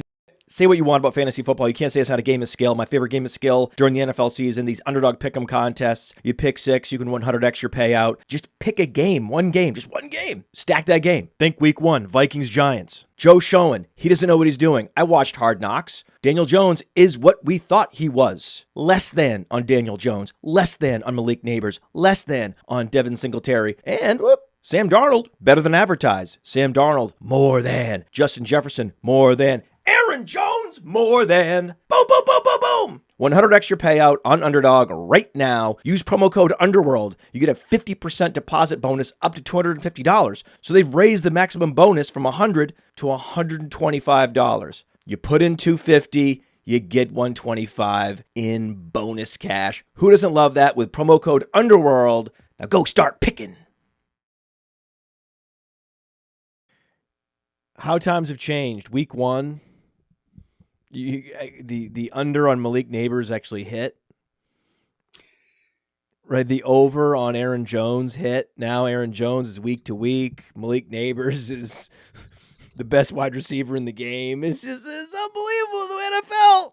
It's been a month. How things change in a month. And yes, we'll be updating that promo very soon. Yes. We will be doing a little promo update. Well, I will be. Right, I will be. This is, I've these some of these jobs, man, they fall on me. Some of these jobs, there's one person that can do them, and I do them, and then that's what it is. I embrace it. Is there are there any jobs here that that have ever been, clearly my responsibility that I've shirked, that I've said, no, actually we need to get someone else to do this? Am I an over delegator, or am I a guy that's or am I a step upper? I think you have trusted me. I can speak from my experience. You've trusted me with the news desk. Like, we met and you were like, this is the vision for it, Bradley. And I said, okay. And you're like, also great work on Rico Dowdle. So, okay, we ran with it. Well, that's true. That's true. When I see someone who I think can handle it, I give them all the opportunity they would ever want. And you're that guy, for sure. But also, I think it's important that I am in the trenches with you, and you feel that way. That's really what I'm asking.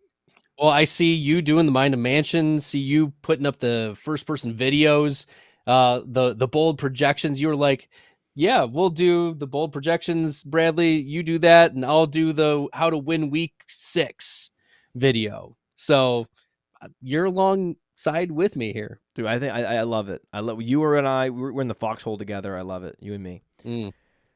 So we talked about poor Aaron Jones week to week. I know that was also predictable. Trying to give Aaron Jones the full workload. It happened this quickly. Aggressively stashing Ty Chandler. There was a window there where you maybe could have scooped him before the week-to-week news came out. But the way the waiver wires are, most people were onto it, and they know just get through the bye week, and then it's going to be Ty Chandler. But Ty Chandler's a type of running back that tends to disappoint when he's elevated to a bigger role, because he's a slasher. Those are best deployed as breather backs. The Tevin Coleman archetype, that's Ty Chandler. Give him 10 to 12 touches, and he'll be efficient. Give him more than that, and you're going to be disappointed most of the time. So, looking at the Jets, we got to talk about the Jets. Okay, Aaron Rodgers. How badly does Aaron Rodgers need the TB12 program? He doesn't need the TB12. He needs his Perc. The supplements. He needs the Percocet. Oh, it's Percocet that he needs? Have you seen the video montage of Aaron Rodgers supposedly on Percocet? No. Where it's like great throw after great throw after great throw, and it's after he goes in the locker room after some injury, and it's the Bears game. I'm pretty sure it's the Bears game from a couple years ago, and just this montage of like great throws after he gets injured, supposedly out for the game. No, he comes back out, just eyes glazed over, and he's like, I got it. And he admits on the Joe Rogan show, I'm pretty sure it's Joe Rogan, where he was like, yeah, I played on Percocet. And so my theory is that the reason why he played like trash on over across the pond is because he couldn't bring it with him. But I thought, wait, Aaron Rodgers has been telling us that he's only into homeopathic remedies. He's not interested in these synthetic supplements, painkillers, any of this is sort of the stuff you would get in the pharmacy or you'd need a chemist for. That's why you have TB12, right? You could create a whole front of a whole supplement front to disguise what you're doing, right? But Aaron Rodgers said, no, I'm not interested in doing any of that. I'm going the other direction. I'm all natural, man. So he's just a fraud? I don't know. I don't know what to take of it. But I mean, if you're gonna go full fraud, then go full fraud. Take what you got to take then. But he couldn't take anything because he had to cross the pond. They probably had customs and check things, and I don't know. So you think that was what's happened? So you think that was a one-time blip? This hasn't been like a regular thing all year, that he's not played well? You think, like, what are you talking about? He's had good games, but there's been also games where...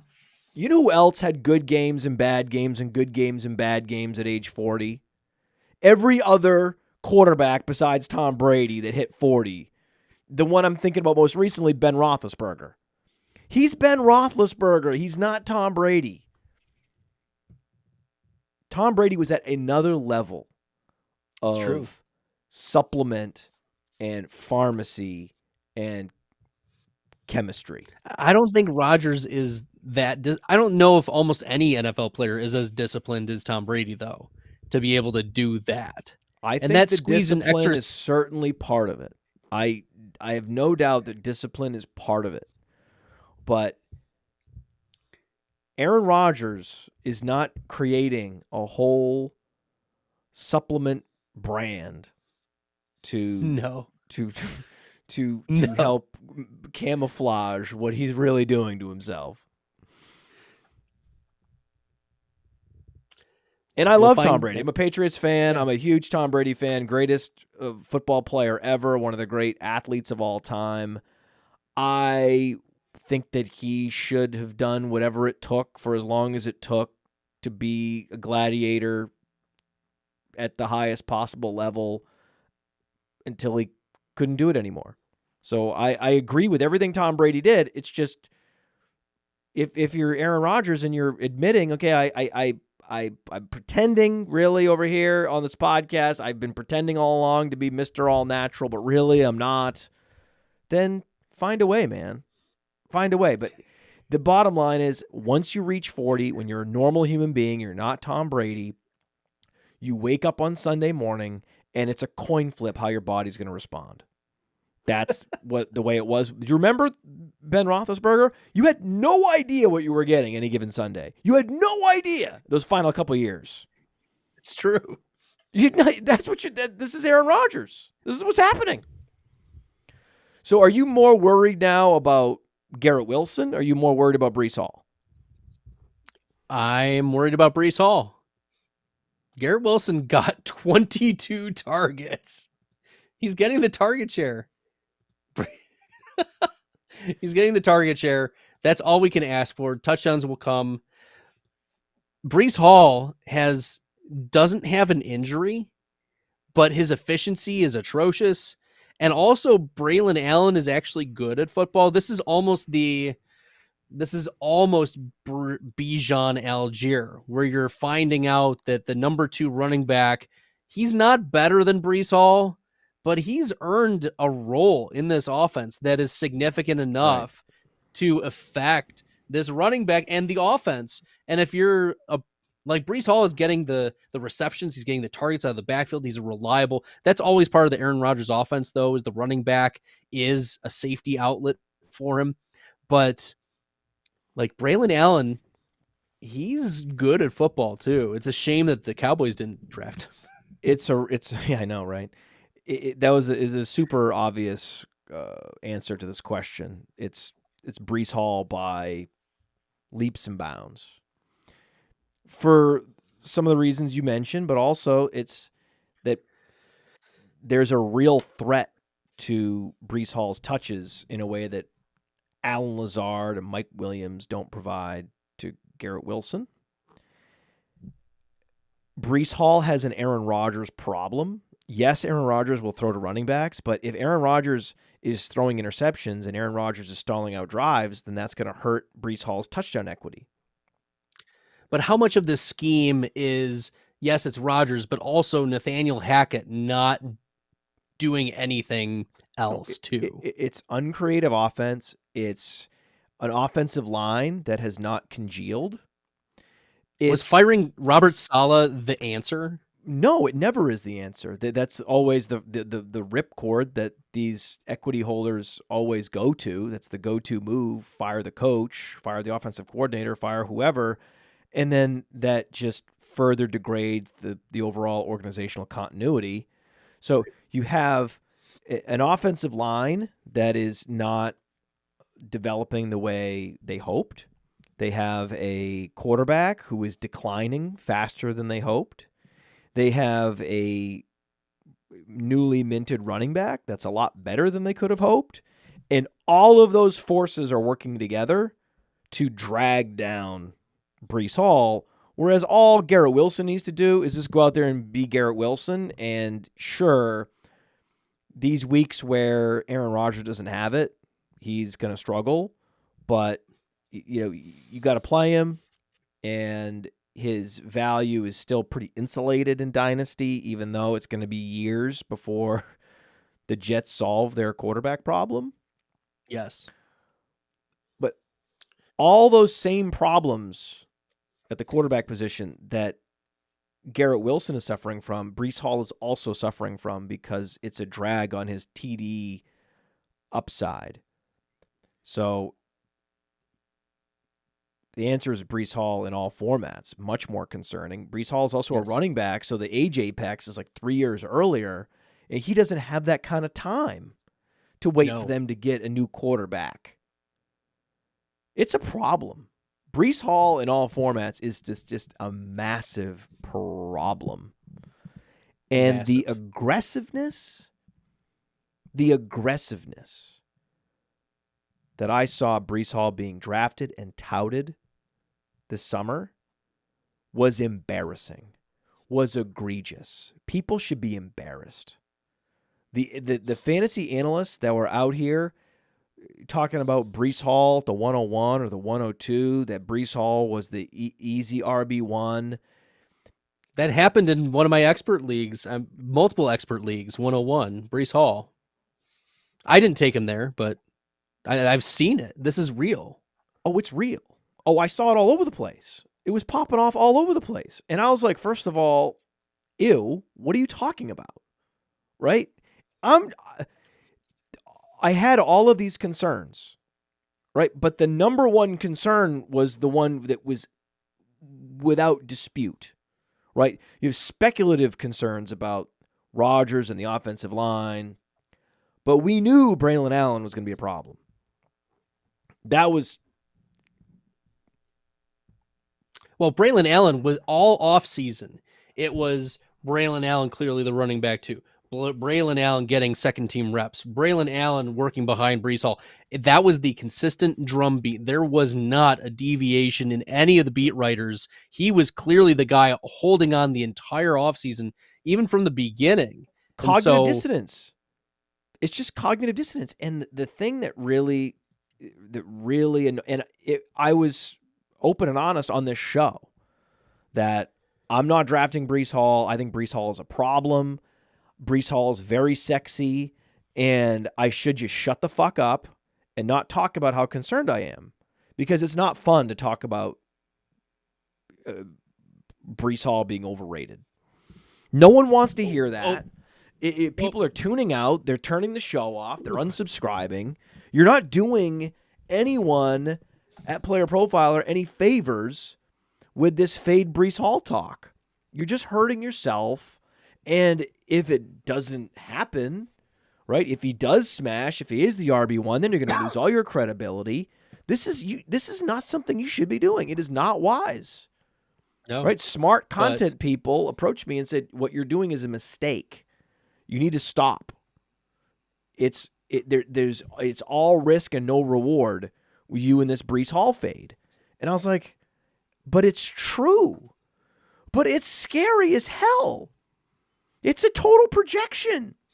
And the worst part of it is you're doing it off of one game, man. You're doing it off of one game at the end of last year. That was the thing that really got me. I was like, you're doing it against week 16 Washington? That's the thing that you're holding on to? And week 18 New England with the 37 carries? That's it? The two games that happened in the second half where he actually got 20 or more touches? What? But he had that game with 37 carries in the final game of the season.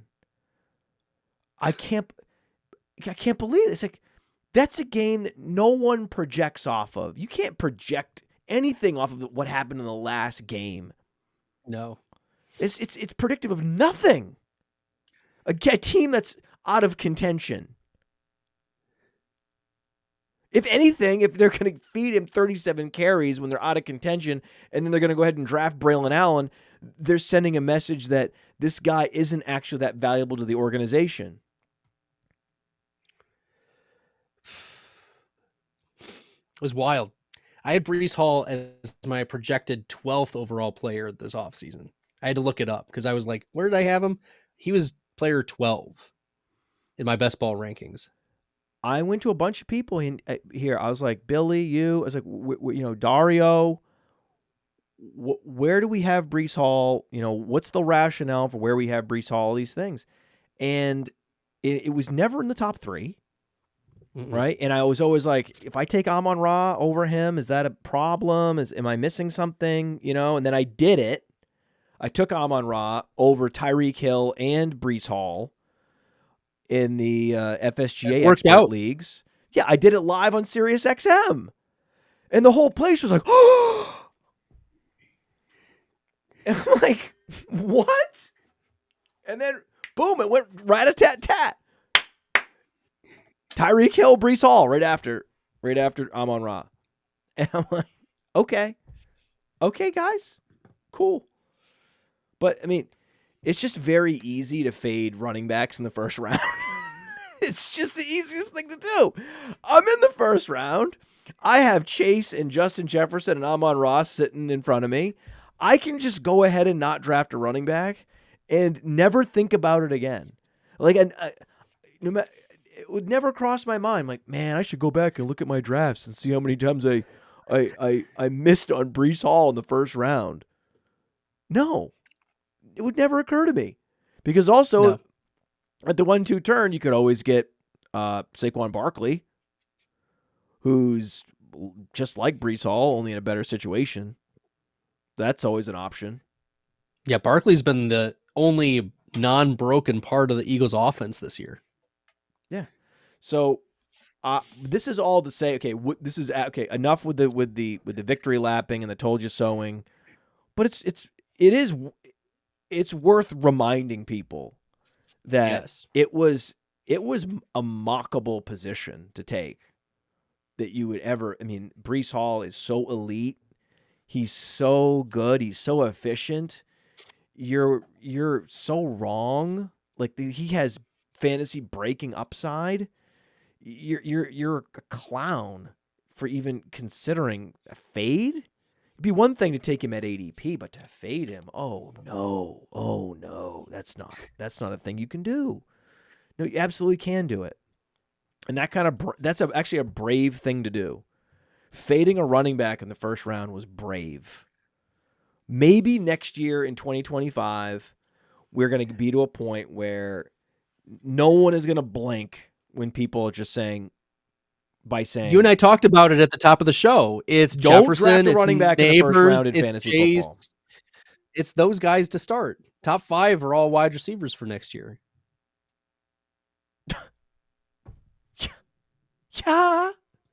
Yeah. Hello, tomorrow's newspaper delivered to your door at Player Profiler in the Mind of Mansion program.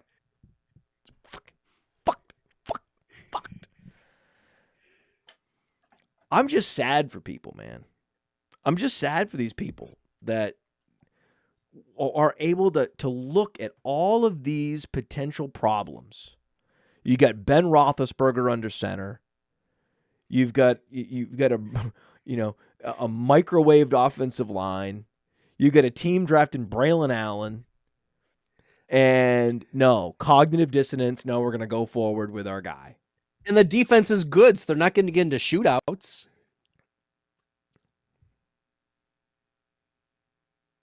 That is all I'm going to say about this. I can't. But I told you. Fucking told you. And it's going to be Jameis Winston season soon. I'm thinking the second half. In the words of Sabrina Carpenter, please, please, please. Right? I'm thinking second half. I think they bench him in the second half. I think that he's demoralized. Sean Watson's demoralized. Yes. The coaches are looking for any reason whatsoever. All of Cleveland media is expecting this. It's the easiest decision for a coach to ever make is in the locker room at halftime. Jameis, get ready.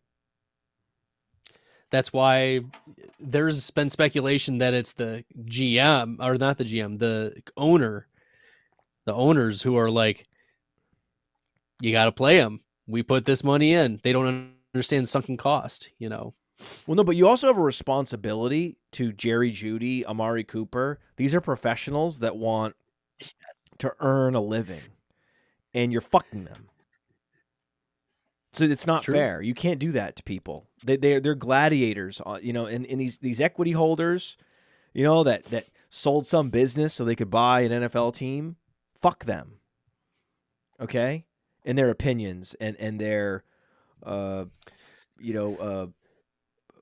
anchored evaluations of a quarterback that are looking as silly and ridiculous as you could ever have, like a massive contract, $300 million to Deshaun Watson. It is the high.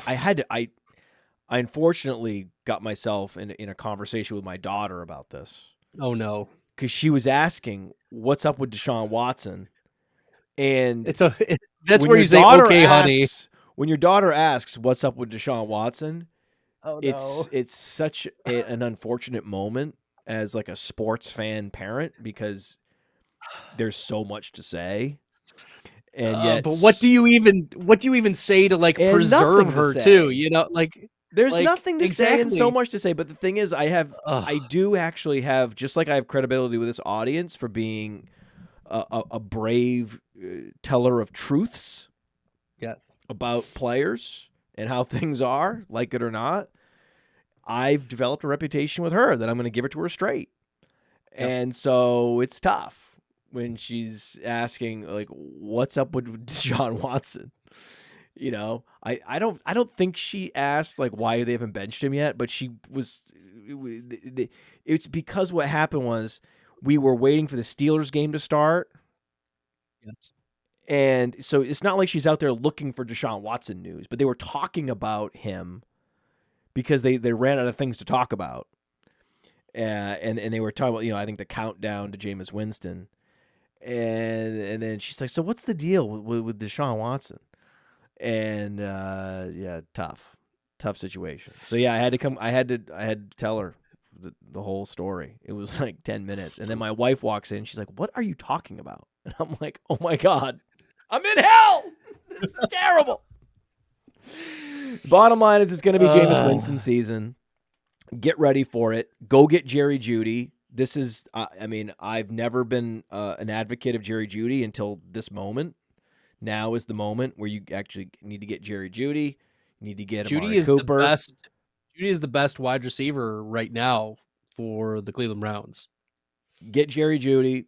Also Amari Cooper, but I prefer Jerry Jeudy at cost right now in the trade market. And you need to monitor Elijah Moore, because we could have a benching of Deshaun Watson followed by a trade of Amari Cooper, and that immediately then makes Elijah Moore suddenly fantasy relevant in deeper leagues. So these are things that a little more relevant. Suddenly, slightly, maybe relevant. A little more. Suddenly, slightly, perhaps a little more relevant, non-zero relevancy for Elijah Moore. I'm an Elijah Moore truther, man. My truther statuses have really paid off this year, though. Antonio Gibson, life has been breathed back into the Antonio Gibson. We've got Rashad Bateman, suddenly very streamable. We've got 3 touchdowns in 2 games from Roschon Johnson. So, you can come at me with these truthers. You can come at me, but my truthers are outperforming some of these early round picks. So y'all can pound sand. Okay.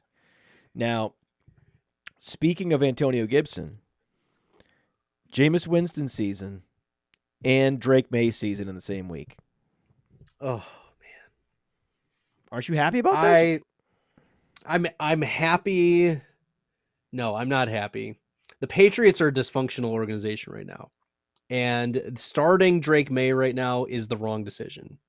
And I love Drake May. I think he's a really, really talented player. Let him sit, please. There's no reason for them to roll him out and ruin him. This is the wrong decision, Matt. What? Yeah. What do I care? It's fantasy football. It helps Jalen Polk. I hope so. What are you If he what are can you get on your the high ball to horse him. about this for? What do you care about the Patriots? How they run their organization? You suddenly have this I don't vested want to interest in see the Drake Patriots May like managing their roster correctly? getting hurt. The offensive line is a major liability. The entire team is lacking in talent. This is just one of the most talent depleted teams in the NFL. The coaching staff doesn't know what they're doing. The GM doesn't know what he's doing. Yeah, exactly. Stay safe. Drake May is in a lot of trouble. Look, he's mobile. He's good, But man. mobility works when you've got it. Just give me even a below average offensive line. Give him something. The O line for it's dangerous. Caleb for him. Williams is on a roll. I mean, we're talking Yeah. about Jaden Daniels is potentially the first rookie since Jim Brown to win the MVP. Next man up is Drake May. It's time to get excited, man. It's time to get excited. I'm in these very deep leagues. Some of these are 14-teamers. And, getting a DeMario Douglas, getting a Jalen Polk matters. Yeah, in the deep leagues, that's fine. I think May is an improvement for way over Jacoby Brissett. And play Hunter Henry this week, right? Hunter Henry. Fire up Hunter Henry. Fire up. Okay, so that's what we can agree on. We'll agree on that. Fire up Hunter Henry. And this also does help Antonio Gibson.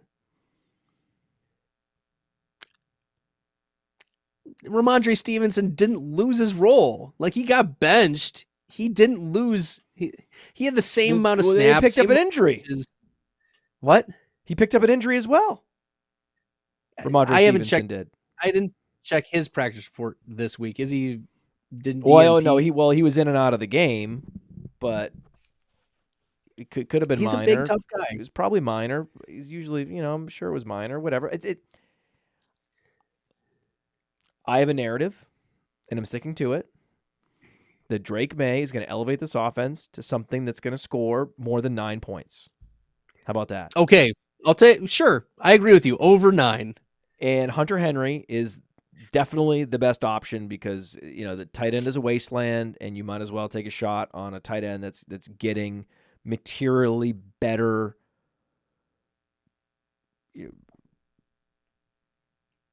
football delivery possibilities. This is terrible, though. Man, I've been monitoring this Drake May, and I've been waiting for this to happen. I'm like, this is it, man. Look, what the Patriots should have done. Let's go. They're literally like this is the classic bad organization move where good organizations either start their quarterbacks week 1, say you're our guy. This is the Jaden Daniels, Caleb Williams, you're our guy, make it happen. Or they just wait the year. The Patrick Mahomes, Jordan Love, multiple years. They wait. They either do it immediately or they wait. Okay. They don't do this halfway. Okay. You're right. I'm wrong. I ask these questions not because I want someone to agree with me. I ask them because I want the answers. And the answer is, fuck Drake May. It's not going to happen. Don't worry about it. Don't worry about Drake May. Don't get over excited about Jalen Polk. If you have other options that are don't start Hunter Henry over Tucker Kraft. Don't do anything stupid. Just chill and see what happens with Drake May and be ready to be disappointed. And the lava lamp's starting to go a little bit. The lava lamp, we're getting a little bit of lava going. We've got wow, we've got a nice little. I've been watching it all podcast. Oh, did you see that? That was beautiful. Like a little bubble. Well, it looked a little. Oh well, it looked a little. Yeah. Phallic. It's doing it again. It's growing. It's getting longer. The little. It's kind of. You never know, man. You never know these lava lamps. They can do some crazy stuff. Yeah, they have a mind of their own. It's crazy. Yeah, you can't control it. You just can't control it. Oh gosh. So we talked about Ty Chandler briefly. Yes. Jalen Wright, also a slasher back. Who would you rather stash between those two? Jalen Wright. Yeah, Jalen Wright's just a better player. Just a more potential if the primary role falls to him. Well, and look who's in front of him. It's Raheem Mostert, who's 30-something years old. And then you've got Devon Achane, who injures something every week. As predicted. So Jalen Wright is the better bye week stash. It's one of those things where, you're going to be wrong about Achane. Right? Well, no. Just give it a week. Just give it a week or two. That one, take the L on Achane as if, man. Yeah. It's the running back position. Draft receivers. Leave me alone. Is Brian Thomas more Jamar Chase or Justin Jefferson? Jamar Chase. He's near mirror images in PFF receiving grade versus zone coverage and man coverage. Chase is more susceptible to when things go wrong. He goes down a little bit. He has a bad day.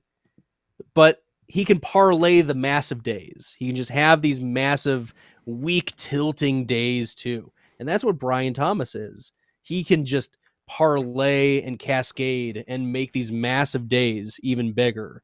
And imagine if the Jaguars are actually, good. And that also means that Malik Neighbors is Justin Jefferson. Yes. So, better buy window right now. Rome Odunze, Ladd McConkey, coming off a bye week. Rome Odunze coming off a disappointing week. Or Xavier Worthy. Easy, Rome Odunze. Okay, why? Caleb Williams is exploding, and Keenan Allen sucks. He's old and he sucks. DJ Moore is still great, but McConkey's stuck in Harbaugh purgatory, and Worthy is getting the Kansas City rookie wide receiver treatment, like the Rashee Rice treatment of last year. He's getting slowly ramped up. And even with Rice being out, Juju Smith-Schuster got work. Like Xavier Worthy is good, but Rome Odunze, no, they're not even comparable. That's the I like what you're doing there. You're basically like, hey, Caleb Williams has some Patrick Mahomes in him, okay? And, if you already have that under center, you might as well go with the guy that's the most talented, and Rome Odunze is blotting out the sun with his talent. And Xavier Worthy's a nice player, but we're not sure if he's going to be, an every down target commander, a chain mover. He's probably and Deshaun a big play. Jackson. Yeah, is he a chain mover and a big play guy? It's possible, but unlikely. That's Rome Odunze, though. Much more likely he's Deshaun Jackson, as you mentioned. This is Rome Odunze season. Yeah, we're going Rome Odunze here. And Edward Feliz had the best point that I've heard on this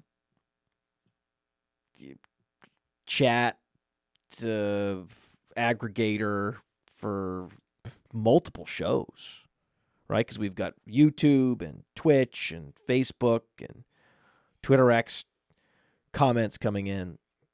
Edward Feliz is on YouTube. He says, if people listen to this show, they wouldn't ever have to trade for Jerry Jeudy anyway because you're already set at wide receiver. And he goes on, I lost Rashee Rice, and I'm still loaded at wide receiver. So I don't need to trade for Jerry Jeudy, but thank you very much. And Edward, you're welcome. You're welcome, Edward, and he's right.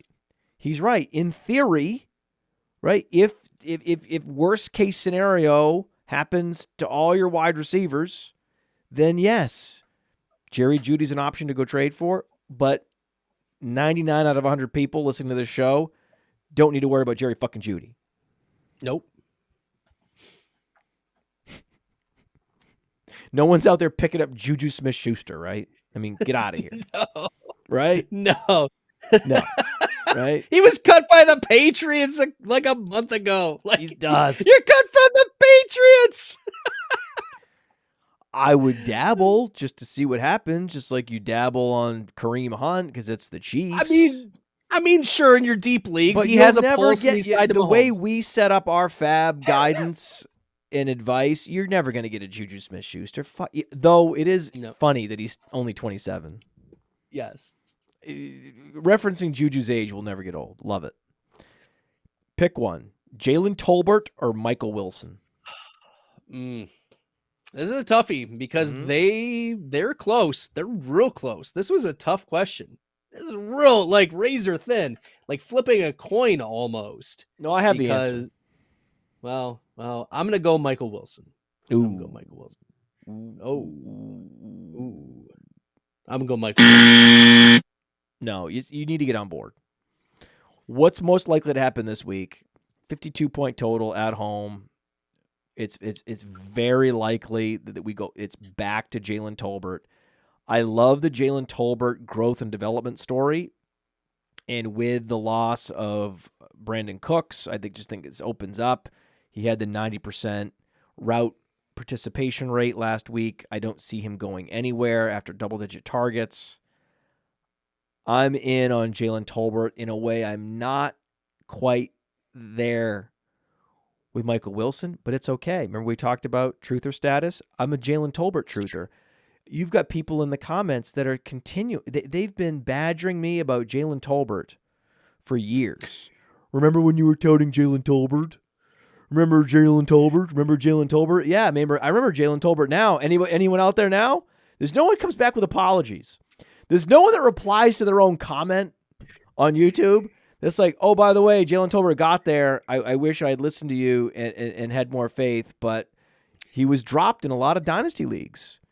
This is a player who's a third-round pick, who was a massive producer in college, was athletic, but just had difficulty picking up the playbook because he came from a relatively rudimentary offense.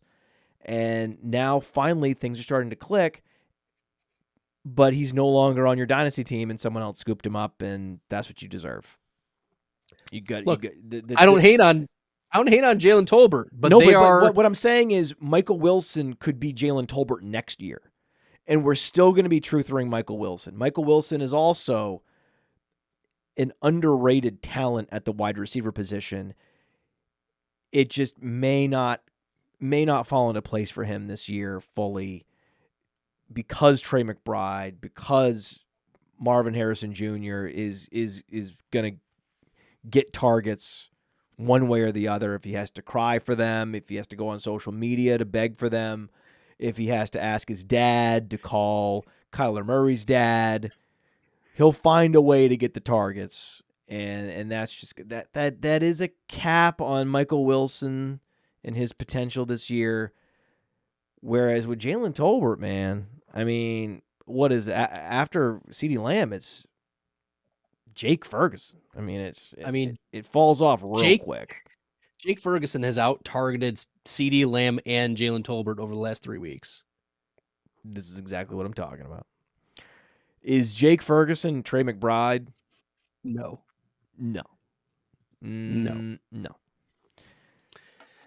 Now, let me throw we talked about some deep stash receivers that we don't need and we'll never use and then we'll never pick up. But theoretically, if you weren't listening to this show all along and you're new and you're fucked at receiver, okay, then these are fun conversations. And I am in some of these leagues that are deep. We have like 3 flex positions, and you're looking for a pulse. It's crazy. You're just looking for somebody. The bye weeks come up. It happens. Like you got some injuries. You lost Nico Collins. It happens, right? You might have to go digging around. And the guy in those leagues, the super deep, the 14 teamers where you're digging around, for me, because again, this is a little bit of the Darnell Mooney corollary here, where I'm just going to play him because I think there's a spike week out there. I'm just going to play him at flex, even if I can't project him with any kind of confidence. And that's Dyami Brown. I'm a Dyami Brown truther as well. And again, I'm running very hot and very pure with the truthers. If he catches another touchdown, he looks good. He looks kind of athletic out there. Now, again, people also said that about Jahan Dotson a couple years ago.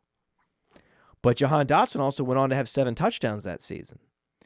So I don't see why he can't have a little Jahan Dotson season and then get cut next year.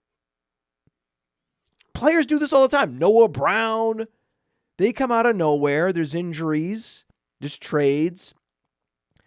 Offense is clicking. They're putting up 35 points. They get an MVP caliber quarterback. Why not De'Ami Brown? Because he's done nothing. He's also not been good in his career. Like, he was a 3rd round pick. Look, he has a pulse. He got 20 pass routes last week. Like, he got 20 pass routes. Like, he's running some routes. He ran and he's some a routes deep last week, man. Oh, it's explosive plays, running routes. It's a very, very deep cut, Matt. This is fringy. Very this deep. is very fringy. This is a guy that, if you're max entering in DFS, you could dabble on him cheap. Like I said, I think that Theo and I we're dealing with some serious bye week hell and injuries at wide receiver, and we might start him. We might stream him in there. He was 3rd in pass routes behind Luke McCaffrey and Terry McLaurin last week. Yeah, he's their 3rd receiver. But I think that he has more potential than Luke McCaffrey on a week-to-week basis. Look at this game coming up. It's a 52-point total against the Ravens. This is going to be a barn burner, man. He'll get 3 shots, and he could go 0 for 3. He could go 1 for 3. Probably not 2 for 3. Okay. So you don't like it? It's very deep cut, Matt. No, it's very deep. You can say you hate it. You can say you hate it. It's okay. It's okay. You can say you hate it. Well, what about a tight end streamer? You got a tight end streamer this week? Yeah, this one's also gross. I'm just very interested in. I'm pulling up our projections for this week just to humor you. De'Ami Brown is our wide receiver 78 right now. Ouch.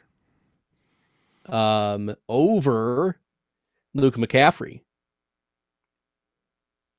I don't know. Ouch. The tight end streamer for the week, Chig Okonkwo, Tennessee. Yes. The Colts allow the number 3 most points to the tight end position this year. The Titans are coming off the bye, and Okonkwo already has a top 6 tight end finish on the season, weekly finish on the season. So my 2 tight ends in the Scott Fish Bowl are Chig Okonkwo and Dalton Kincaid. Should I stick with Kincaid? You got to stick with Kincaid. Kincaid is breaking my heart. It's a lot closer. It's a lot closer. Oh, than no, it's we want to tricky. admit. Oh, it's very tricky. I'm happy to bench Kincaid. Give me a reason. Give me a fucking reason. Right? What about a defense streamer? People aren't paying attention. They had to cut Philly because they had their bye week. Pick up Philly. Start them against Cleveland. Only 20% rostered. Start Philly. Play Philly. Second half, Jameis Winston. He's good for fantasy, but he's also good for interceptions. Yes, he is. That's right. All right, Bradley, get you out of here. You got to go record Man versus Machine. If it's not too late, I don't know. We might have missed the window. I'll check in with Ryan. We might have missed the window for Man versus Machine. Give all apologies to Ryan. We had this scheduled, then we get rescheduled, and my schedule is challenging. Your schedule's challenging. So Ryan, if you're out there, if you're in the chat, we're sorry. We love you. We respect the hell out of you. We want the show to happen. Maybe tomorrow. We'll see. Ryan's one of the good guys in the industry. Ryan Reynolds is really good at what he does. He really knows a lot. He knows things. Give me a bold prediction. Get you out of here. Bold prediction 2024. Oh, Jesus Christ, Bradley. Just give me something kind of hot, kind of spicy, whatever you want. Rest of season, Super Bowl, 2025, tomorrow. What do I care? Yeah, Green Bay Packers win the Super Bowl. Let's go, baby.